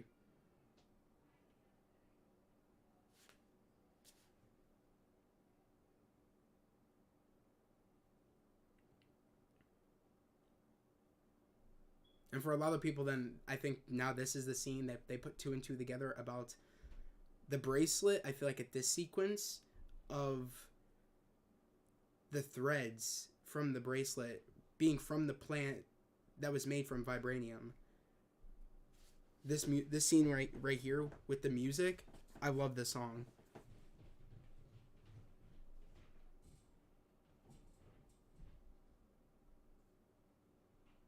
This is probably my favorite song of the movie.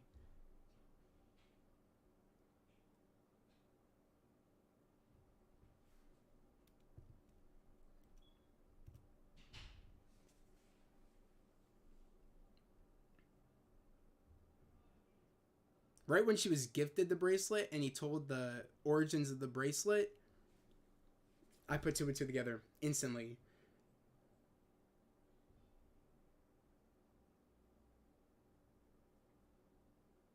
Such a perfect song for a great sequence.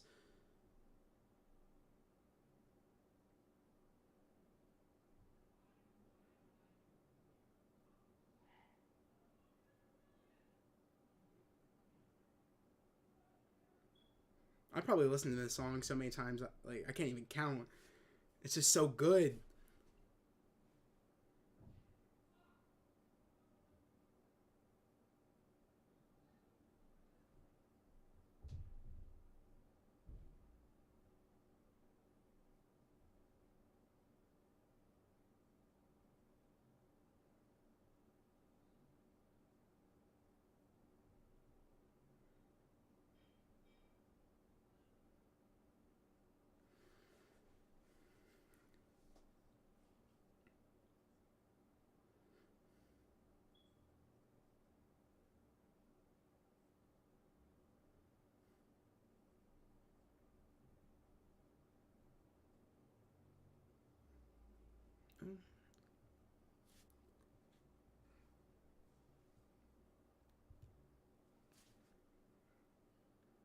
Great music choices. I'm telling you, that fits scenes so well. And music speaks and makes a scene 10 times more strong. And this just fits so well with the tone of where they're at right now.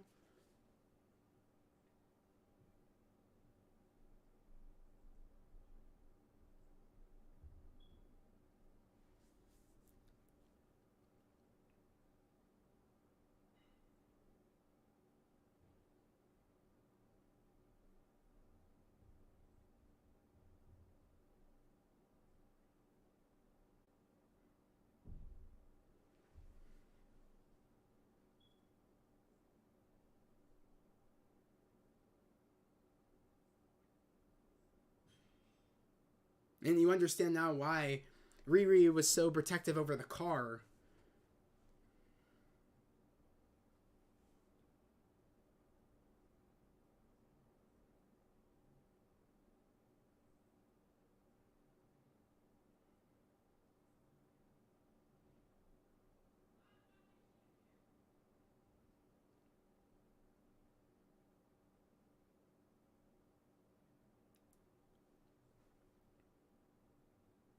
Like Angels, yeah. I can't wait to see the future of that. And with that suit, you get strength and speed. Oh, hell yeah. Like, I'd be all in.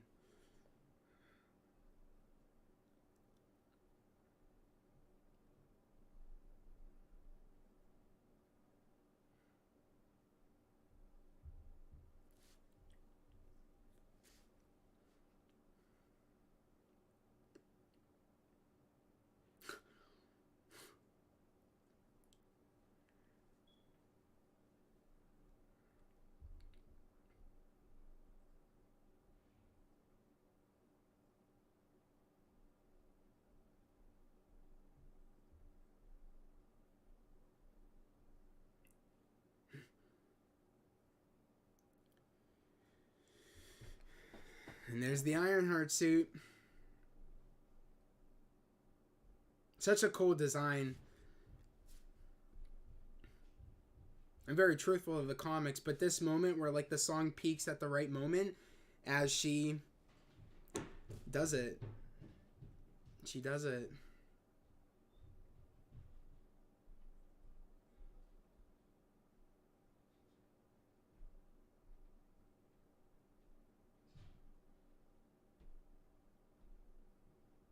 She did it. And that's just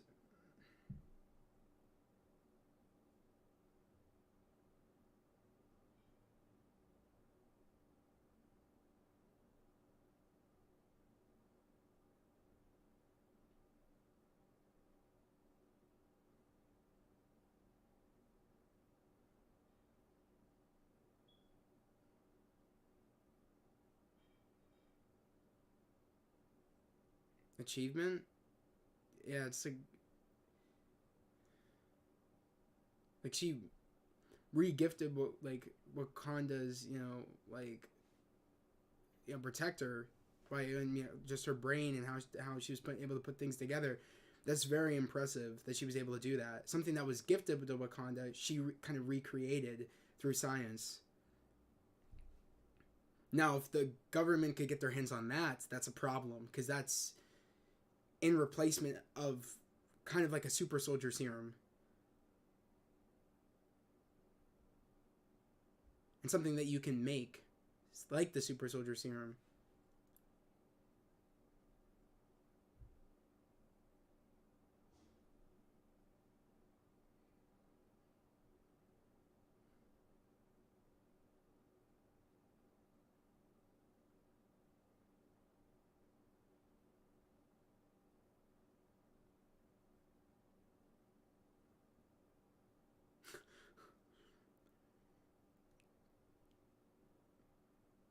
No. She's not joking. But her not wanting to be covered either just shows that she's just not about tradition and the beliefs of how that works.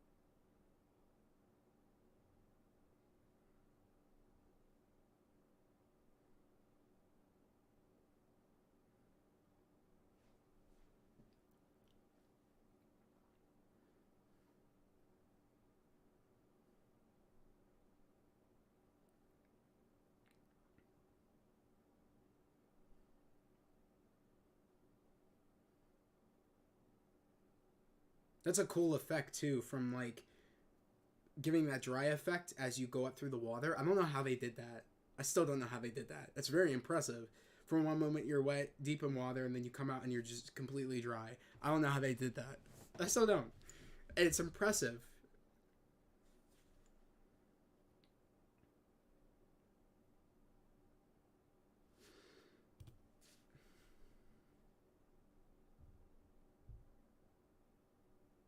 My theater's reaction. when we found out that Killmonger was here.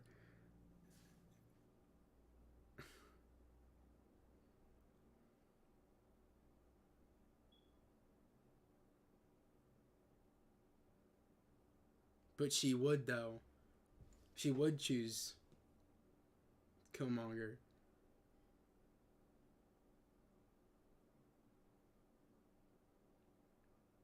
He's saying it how it is.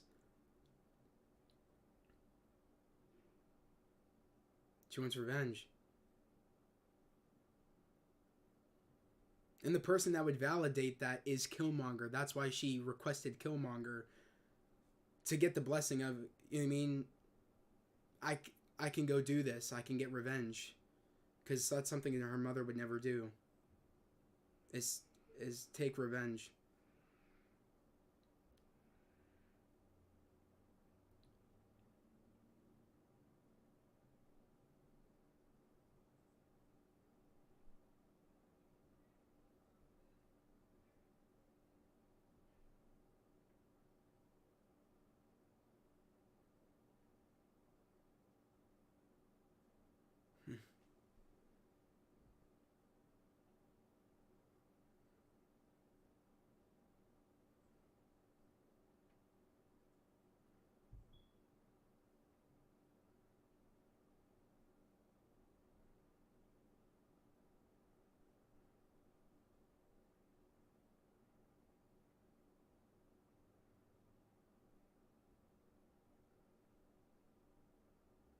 Yeah, he would have.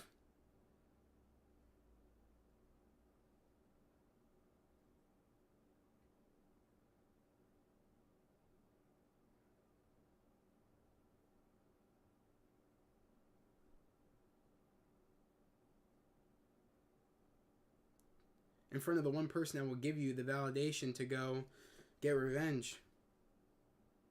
Like me. And she's afraid of the fact that that's initially, he was telling the truth. She chose him to get validation, to get revenge. Which she can not admit it or not, but it's true. It's how she's feeling.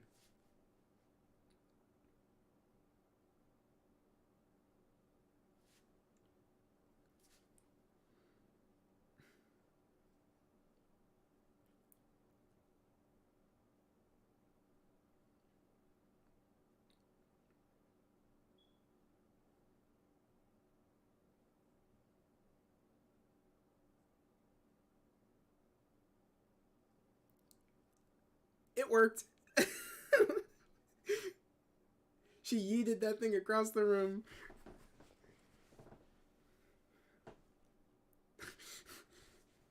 Oh man, the comedic moments that Riri had, we just were busting out laughing in the theater.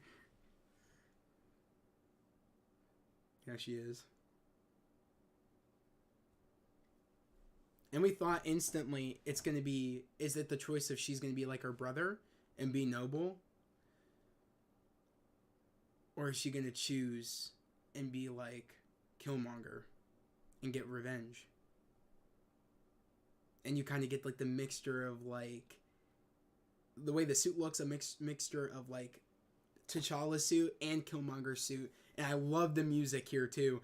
Goosebumps. And this is my favorite scene right here. I gotta turn it up. I love it.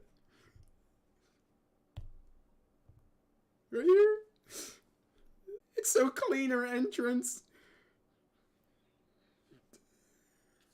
The music.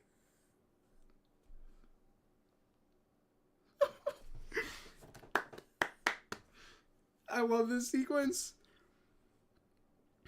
With the hair braided, like Killmonger. And I love this. They're waiting to see if it's true, if the Black Panther lives. It's the test of strength. Let's go!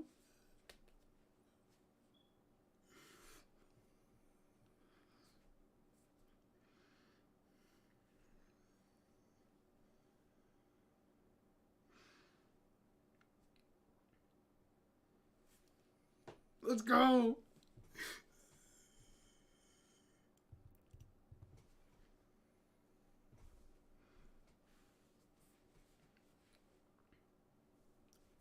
Great sequence.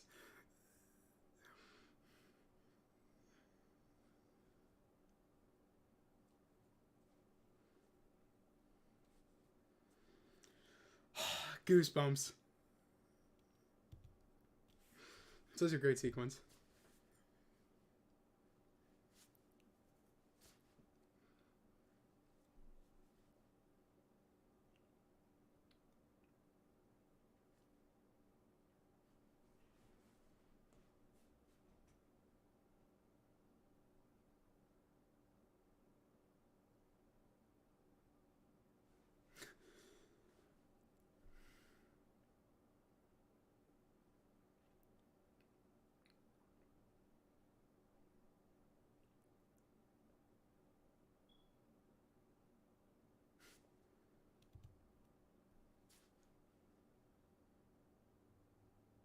And now he's rethinking about taking out Namor because him invading.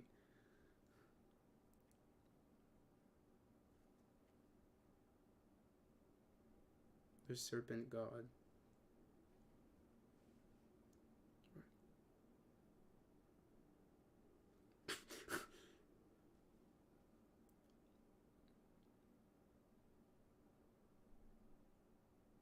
And that's to get M'Baku in line. They'd be like, we're doing this. Whether you like it or not. And who are you to tell me I can't go get revenge?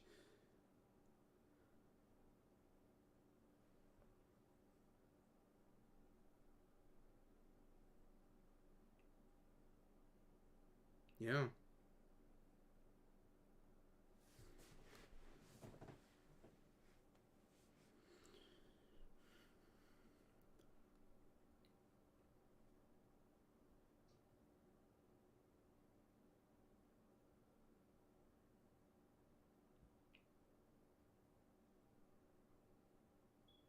%.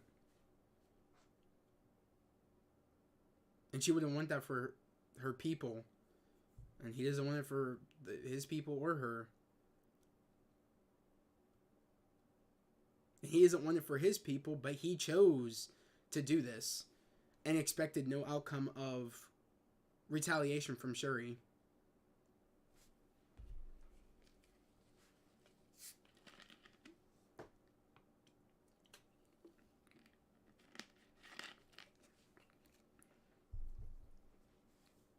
That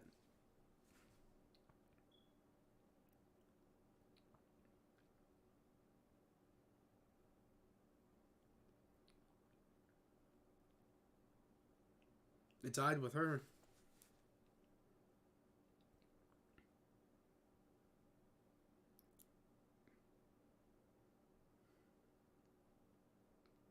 This right here.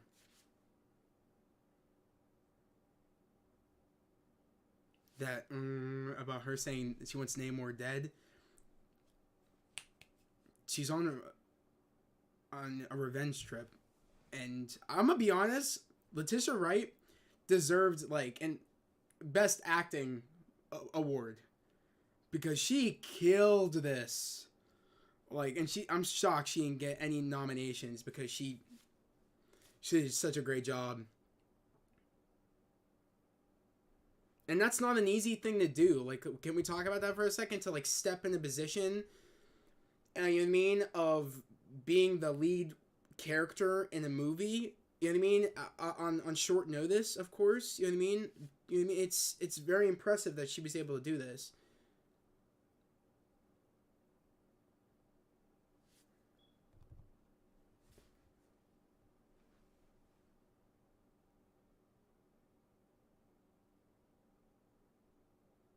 Yeah, Diego. Yeah, that's what I'm saying. Like she deserved a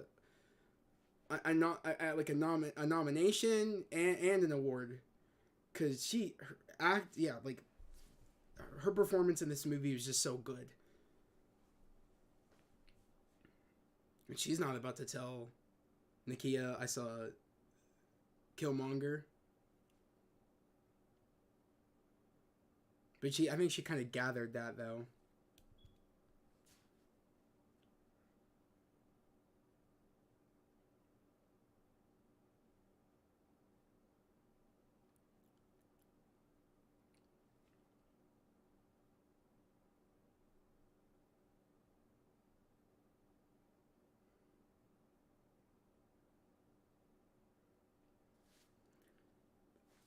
They're taking the fight to him this time, not vice versa. Now they're on his territory. On Talakan's territory. And it's not the other way around now. And I think he knows, oh shit. What have I done?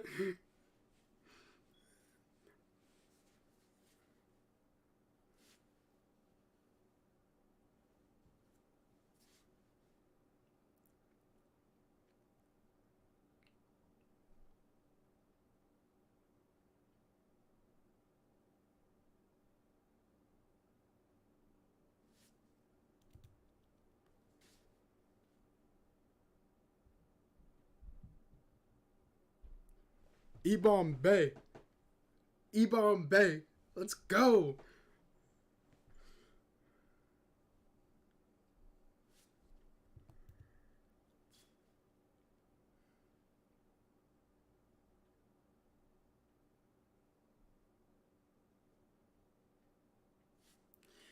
Let's go. I love Riri's suit. It's so cool.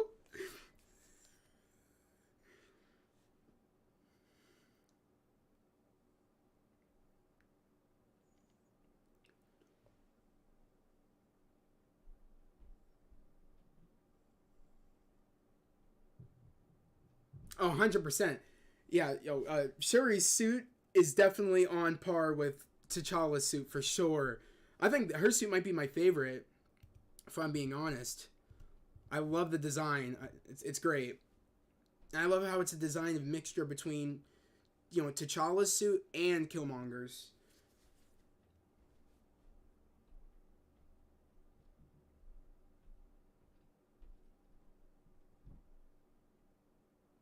Let's go!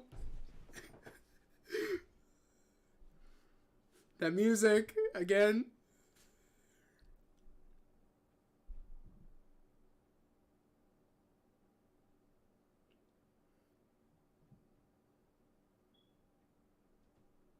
Just to see Shuri fighting is so cool to me.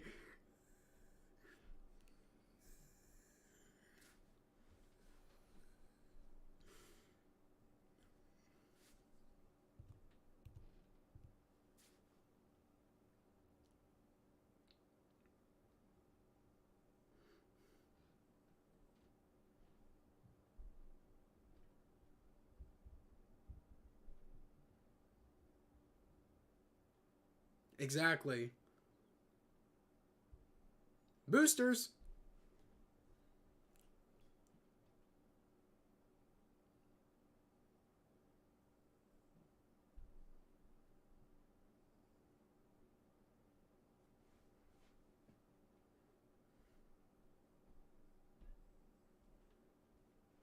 He deserves everything coming to him, too.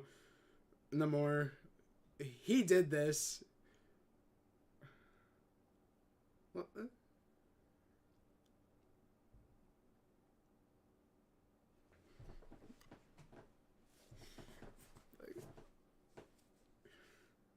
Let's get it. Oh, feeling woozy. Yeah. It's called Payback's a Bitch.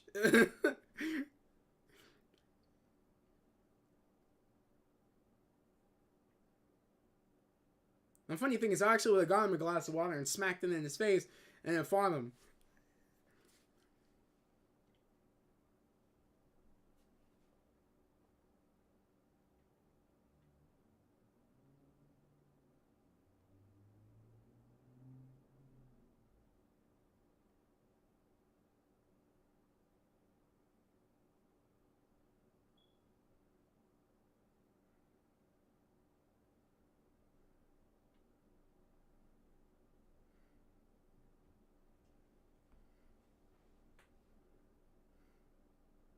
She shouldn't have been able to get that close, too. I find bullshit to that a little bit. That she was able to get so close and withstand that piercing, like, sonic emitter. Like, she should have never been able to get that close to put that in. It's a little bit of bullshit, but it is what it is.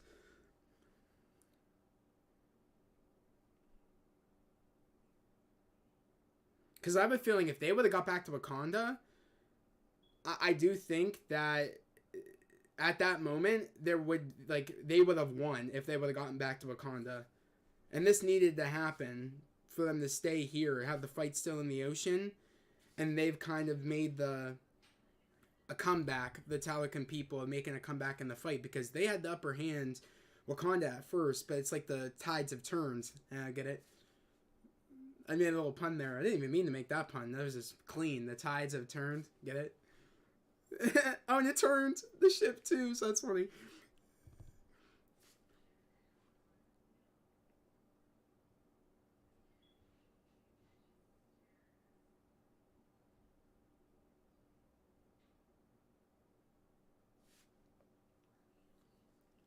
Hey, I love this music too. As they come in,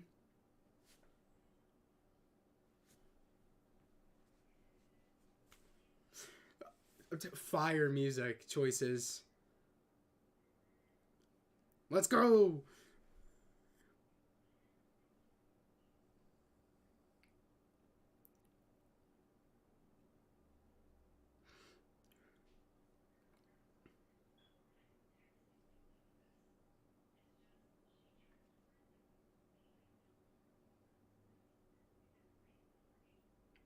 Me and you, bud. And you could tell how much weaker he is too.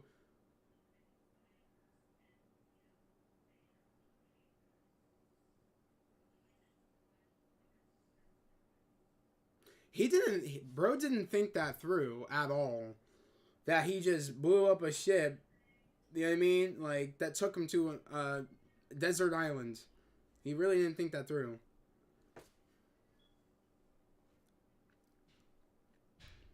Atuma really pissed me off. Dude kept just annoying the crap out of me. Cause he's a big boy.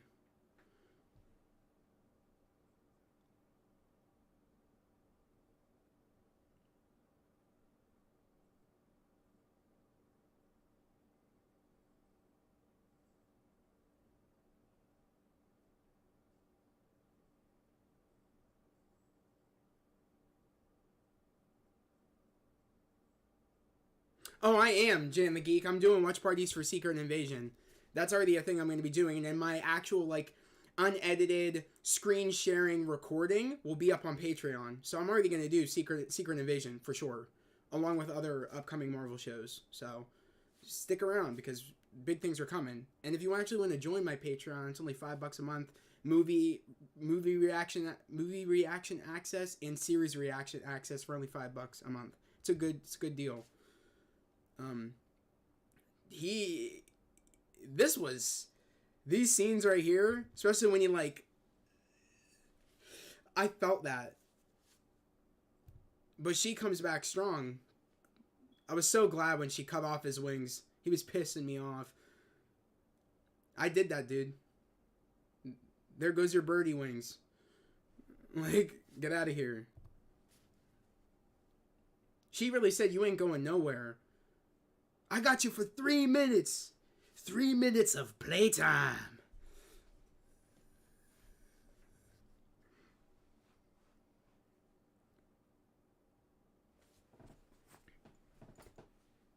Now it's an even fight. Strength for strength. Speed. But she got speed.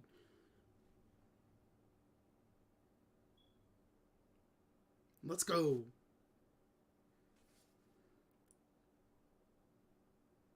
This is clean. The flip Shuri did to evade that was clean.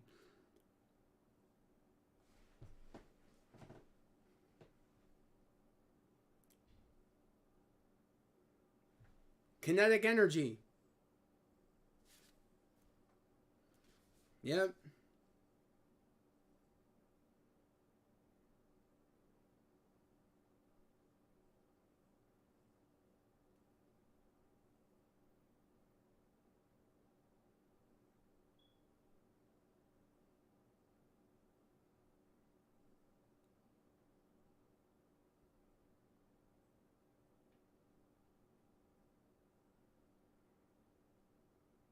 She should have died here too.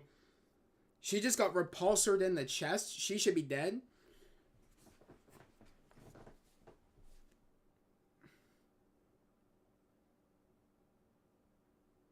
But I love how you can see things are getting intense on both sides, and things are going to lead up to forever war.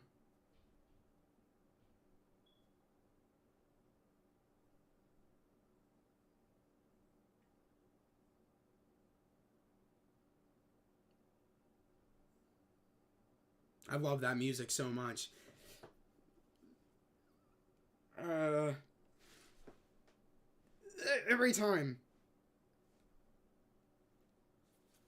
Just the pulsing, and then the you hear the ripping and tearing, especially the staff going in the rock. It just every time it just makes me like cringe, and that was such a shocking sequence because I he says it could have been different, but bro did this. You did this, dude. I need water. No, what you need is to get punched into the sand. Like, you did this. And it's funny because he says it could have been different. Yeah, it could have been different. If you weren't a stubborn ass, it could have been different. Like,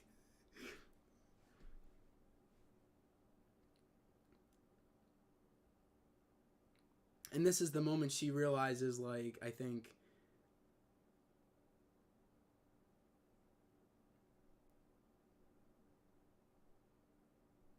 if it wasn't for that push of thinking like I need to like stick to my promise, I'm not gonna let it end like this. I'm shocked. She was. I don't know how. I know the suit patched up, but like I don't know how she was able to heal. And I know they're able to heal when you take the herb because it gives you powers of like oh you can also heal, but it's the vengeance that's making her push through. It doesn't heal that fast. It's just her vengeance for taking out Namor that's pushing her in her anger. And for him, it's not like that. He knows he's beat.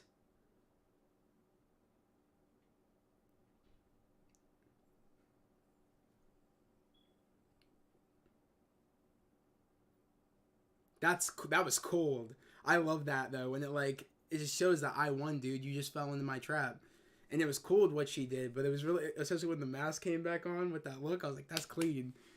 That's evil right there. I was like, that's cool though, because I didn't feel bad for him. He did this. Have the nerve to say that it could have been different. It could have been different if you weren't weird. Like, so you're beat. But she realizes too. I think going through this, how everything led up to this moment.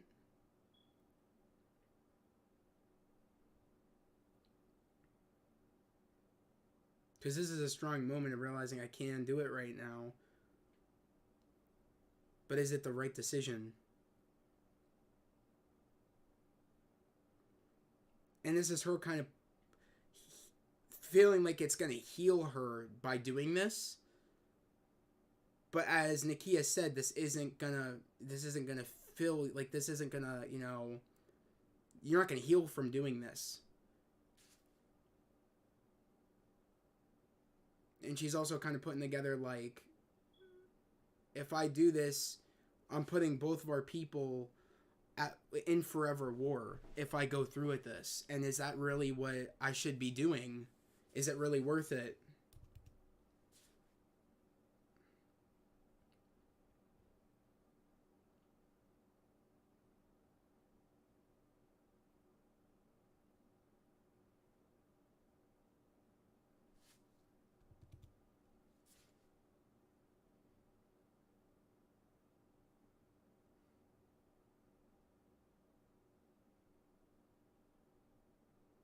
And it's a callback to the first movie. Show him who you are.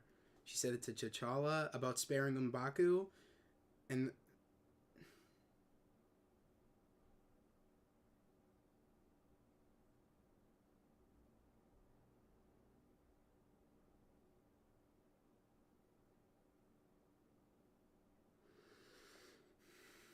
yeah.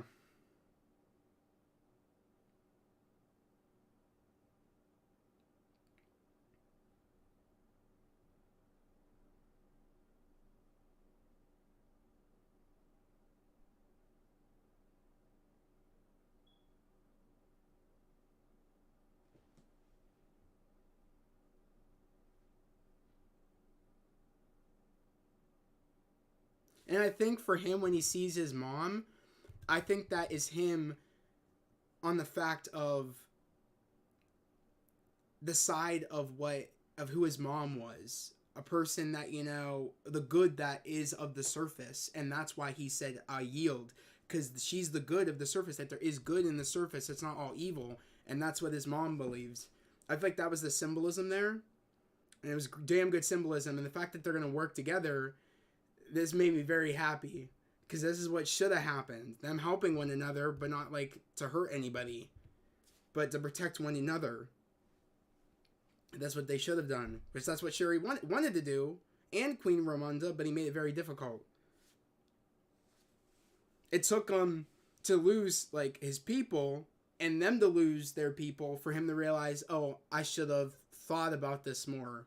You know what I mean? But it took him getting the yields and the good side of the surface from Shuri to be like, that's the good sign that my mom saw in the surface. And I loved that. Like, that was a good message. That, yes, people are flawed. Yes, there's evil, but there's also good in the world.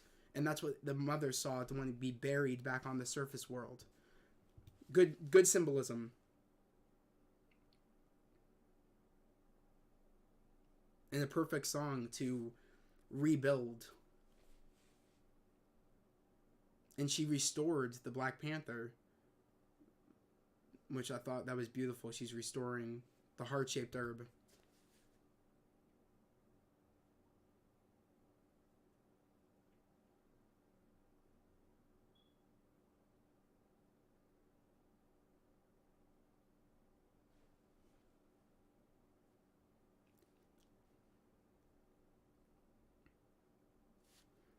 Get it? Heroes for hire? Homework for hire? I caught that. And I think that's what we're doing with the Defenders. You know, we're going to see the Defenders in Daredevil. And I think that's what we're doing. We're building up heroes for hire.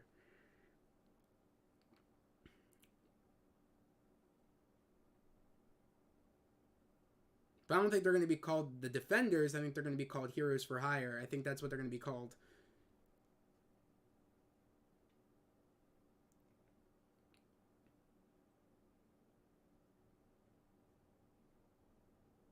And she picked up on that through the story. That's why she fixed up the car for her. As a thank you to helping.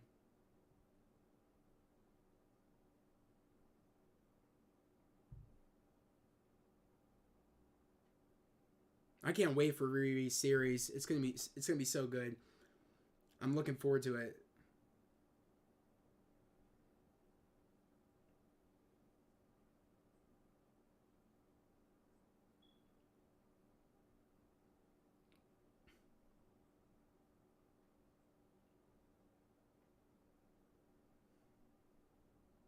And we think automatically, at least what I thought, I was like, oh crap, we're doing this. Like, for someone that scoffs at tradition, she's going to go through the right way to become Black Panther.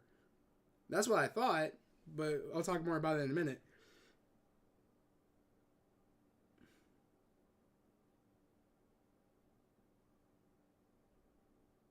That's what I'm thinking too, Jan. So we are right here for sure. I definitely think, but I think that we're going to like a heroes for hire, and I think yeah, you're right. Like the title Defenders is what they'll probably get later, for a series when they all come together, or a movie. It would be cool if we got a movie, something different, but we'll have to wait and see.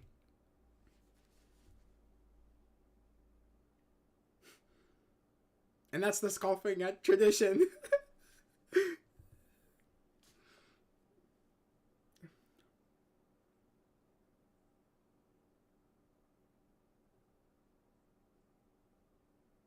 For the throne.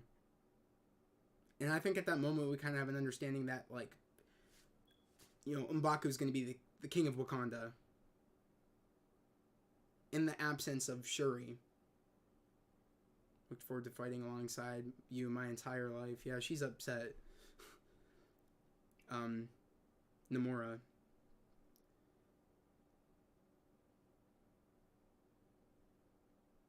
Had every reason to kill me, yeah.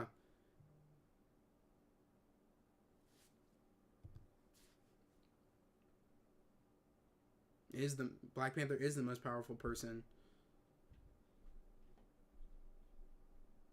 and definitely is the most powerful nation on the surface. I'm glad he's understanding this.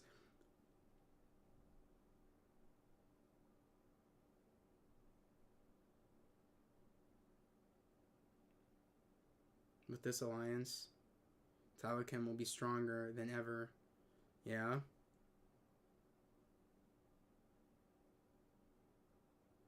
World will come for Wakanda. They will with the... What turns out, yeah. He's not wrong. I do think that Wakanda will turn to Talokan, you know what I mean? Because they built the alliance, but I don't think he'll help. I think he'll try to betray them. That's what I think. And also, I think the government, the world coming for Wakanda will be with, again, in Thunderbolts. I think it's more now that the Thunderbolts rumor is true about the island of Genosha being, the Tiamat, Tiamat Celestial, and having the substance of adamantium. I think that this movie confirms that rumor of what we're going to have in Thunderbolts. And I honestly did not... I thought it was Shuri, the one that was saving Everett. But it was Okoye. It makes me happy to see her kind of, leaving aside the Dora Milaje and is now on her own path with the Midnight Angels. I'm excited to see where that will go. And I think the Midnight Angels will be outside of doing stuff outside of Wakanda, and then we'll have, of course, the Dora Milaje working inside Wakanda. I think that the Midnight Angels will deal with stuff outside, though. And we'll know stuff to bring back to Wakanda about information and stuff, and doing stuff outside of there. Which I'm hoping to see that, because I think there will be a lot more chances we'll see Okoye with other heroes outside of Wakanda.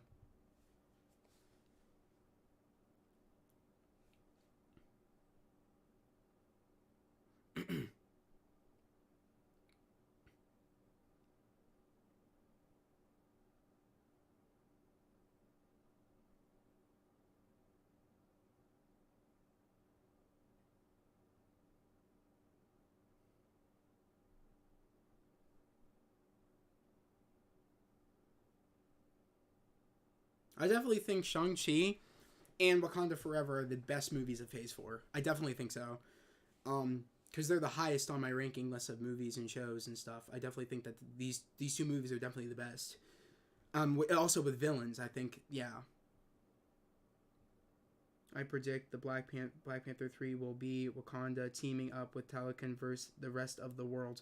Yeah, honestly, that's a good theory, Jan. Like I said, it's a damn good theory, because there is a war of metals happening. Namor was not wrong when he said Wakanda's going to turn to Talokan for help against the rest of the world coming for Wakanda and their resources. So I still don't know if adamantium is as strong as vibranium. We'll have to wait and see. But this was the moment where Shuri comes to terms with the fact of feeling her brother and understanding what her mother was saying, where, like, I felt, T'Challa on my neck through the breeze, like T'Challa is still around.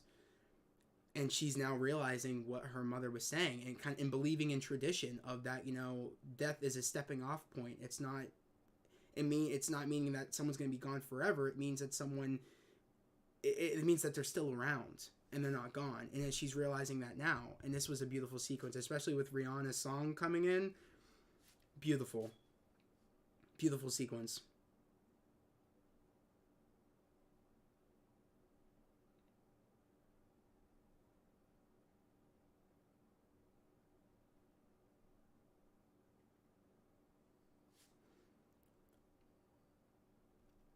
Director Ryan Coogler. Yeah, directed by Ryan Coogler. I'm telling you right now, Ryan Coogler is the GOAT. Let's just understand this now, what he had to go through to have a script already done and to make a comeback, you know what I mean? And have to, it had to adapt due to the passing of Chadwick Boseman. It was very impressive for him to, redo a whole script and make it around a whole nother character and still make a movie successful. And I just want to give a round of applause to Ryan Coogler and to the cast, the crew, everybody that was involved in this movie. And I want to, take a moment, especially for Chadwick, because this movie, it doesn't just state in this movie about about death, what I mean, and not being death, what I mean, about death being a stepping off point. It's for even in the real world, is that even though someone is gone, even though someone is gone here, doesn't mean that their spirit doesn't live all like around us, and their spirit doesn't live on. His spirit still lives on, and his spirit and living on made them be able to make something so beautiful, because his essence was still here and still with them as they were filming this movie. And this movie could not have been any better, and I still love this movie. I don't understand people saying that they didn't like it, because I thought it was a masterpiece, and I thought it was such a great way to honor Chadwick Boseman. I agree with you. Wakanda Forever, Shang-Chi, No Way Home, yeah, were the best films of Phase 4. I almost forgot about No Way Home, but definitely I agree. Wakanda Forever was miracle, and Ryan Coogler definitely did a great job with the film. I personally consider that it's on par with the first, 100%. A lot of people said it wasn't. I'm like, it might be a slightly better than the first movie, honestly. Like, at least that's what I think, but it was great. Great sequel.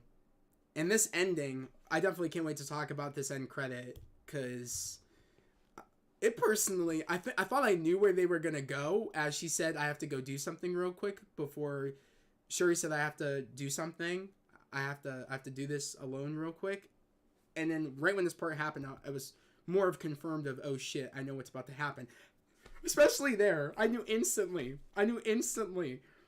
who that kid was.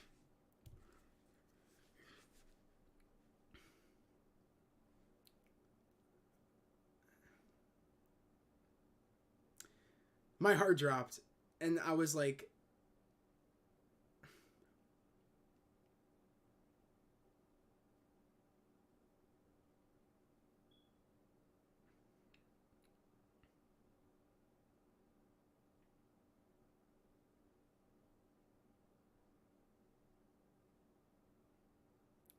and they found a perfect, kid that looks a lot like Chadwick. The casting was really, really good.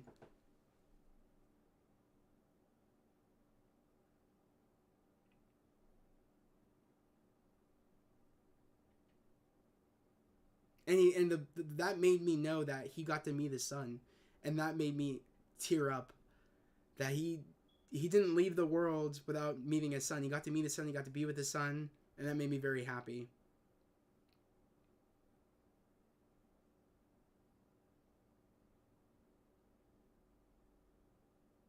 And Ramonda got to meet him, and his spirit lives on, especially through his son and his legacy.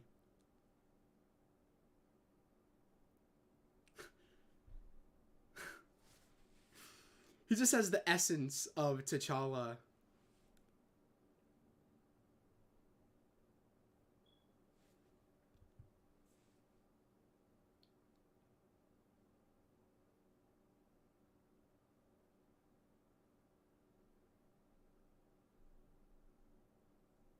Who are you? Prince T'Challa, son of King T'Challa. That right there was beautiful. Like, that right there said to also the fans that were like so worried about this movie that T'Challa will still live on through his son. The Black Panther will still live on, whether it's Shuri, whether it's his son. The journey still lives on. This movie's beautiful. Like,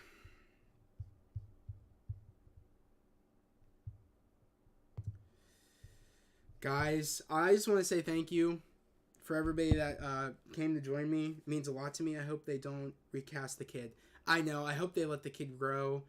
And, I really hope when the time comes to have, for Nakia to bring, their son to Wakanda, because right now they're letting their son have a normal life because that's what T'Challa and Nakia agreed on. I think when the time comes, it will be when he's like in his teens, maybe, or maybe when he's like a young adult, like in his 20s. When I think that's when he'll go to Wakanda, and I think that's when he'll like get the throne, and I think that's when it will happen. But I really hope that they let this kid have a life outside of Wakanda, care about both worlds, because that's the thing T'Challa learned, is that through his father's mistakes, is that, and through Killmonger and what Killmonger was fighting for, even though he was fighting, you know what I mean, and even though he was fighting for things in the wrong way, it's that it's not just Wakanda's my home, Wakanda's my people, it's that the world is my people. And I think that's what T'Challa and Nakia both wanted for their kid, is their kid to realize that both of the world is his home, not just Wakanda, the world. And I think that's beautiful, and I really hope that they keep Shuri as the Black Panther for a while. I don't want it to be like, oh, let's age him up right away, like in time for Secret Wars, and then Shuri's not Black Panther anymore. I want Shuri to really build up more as the Black Panther, and really get to see her as that in the mantle before we get to see their son grow up to become the next Black Panther. I hope so. We'll have to just wait and see. I don't know. I'm really hoping that's what Marvel is choosing to do. I feel like that's the right thing to do, especially the character arc of where T'Challa and Nakia wanted their son to like live and have a normal life and not be forced into being the ruler of Wakanda. I think that's the right choice. So honestly, I'm excited to see what the future has in store for Black Panther 3. And also, where we could go with Wakanda, because I think that it got confirmed we're going to get a Wakanda series. So I'm still excited about that. If that's true, I definitely think that it deserves a series, because that world is just so beautiful and just so special. I do think that it deserves a series, but we'll just have to wait and see what we have in store in Phase 6, because we don't really know the slate of Phase 6. There could be a Black, for all we know, I would not be surprised if we get a Black Panther 3 sometime in Phase 6. Maybe. I can't imagine we probably would, but you never know. I think Shuri should get at least 2 more solo films till the pass the torch to T'Challa Jr. I agree. At least 2 more movies, at least. And of course, those movies will be a couple years apart, but, and you know what I mean? I'll feel like, we've had enough time with Shuri before we go to, T'Challa Jr. That's a good way to put it. But I'm excited. And I want to say thank you for everybody, being here and watching this movie with me and talking about this movie with me and pretty much celebrating the first day of Black History Month. And what a great way to kick off Black History Month. And that was a good call on Disney to, drop this movie on the first day of Black History Month. It makes me happy that they did this, because what a great way to do it. And yeah, guys, I mean, and this is only the beginning for the watch parties. Like I said, like when Secret Wars when Secret Invasion comes out, when Loki Season 2 comes out, when Ironheart comes out, when Agatha Coming to Chaos comes out, we're going to be doing a lot of watch parties at 2 a.m. It's going to be happening. And then a lot of, me recording myself while we're doing our watch parties to drop my episode reactions on Patreon. And like I said, it's only $5 a month. Guys, I have a goal for my Patreon. I'd like to get to 200 followers by the end of this year on Patreon. I would love to. I know we can do that. Especially, I think the content is worth it. Especially for only $5, you're getting a lot of content. And if you do, and I have a $2, $5, and $10 tier. Definitely go check out the tiers, but I know for sure, I want to tell you one of the things right now is that you get access to the TV series and the movie reactions with the $5 tier. And then you get, with the $10 tier, you get access to my behind the scenes of being a YouTuber. I haven't done so yet with those videos. I have to think of some ideas for videos I want to make for that. On top of, you get access to the movie reactions and the series reactions also with the $10 a month. But again, it's only $5 for movie reactions and series reactions. And we have a lot of stuff coming out. And I don't want anybody missing that stuff. That's why I went the Patreon route, because I can give you the content I can't give you here due to YouTube being weird. So that's why I'm saying, like, definitely go check out my Patreon. Definitely, I would love it if you could subscribe. It would mean the world to me. And yeah, and again, like, it'll be worth it. It's a lot of content, for, you know what I mean, for a good price. So definitely go check it out. But guys, I think, you know, that if anybody else, I think I might end the video here, the live stream here, unless some people have some things to say down in the chat. We have 3 people here. Jan the Geek, you've been responding a lot. I appreciate you. Thank you. Along with some other people, thank you for, 1, being in here, and 2, responding again in the chat. And again, it means a lot to me, and it makes these watch parties way more fun when we have people, when I have you guys, you know, watching something with me and talking about it with me, and, you know, it makes the experience 10 times better, if I'm being honest. So I appreciate everybody that's in here. I mean, it means the world to me. And yeah, we're almost to 700 subscribers. That's the goal, to get to 700 subscribers. So if you haven't subscribed yet, please do so. That would mean the world to me. We're all about spreading love, positivity, and motivation. And yeah, pretty much, you know, this was a really fun time. I actually might get off now because it is 9:49. It's almost 10 o'clock. And I want to eat something before I go to bed. I want to go to bed at a reasonable time tonight. So I think I'm going to end the stream here. Again, I just want to say thank you, everybody. And I hope everybody has a great rest of the night. Or the day, depending on where you are. But I hope everybody has a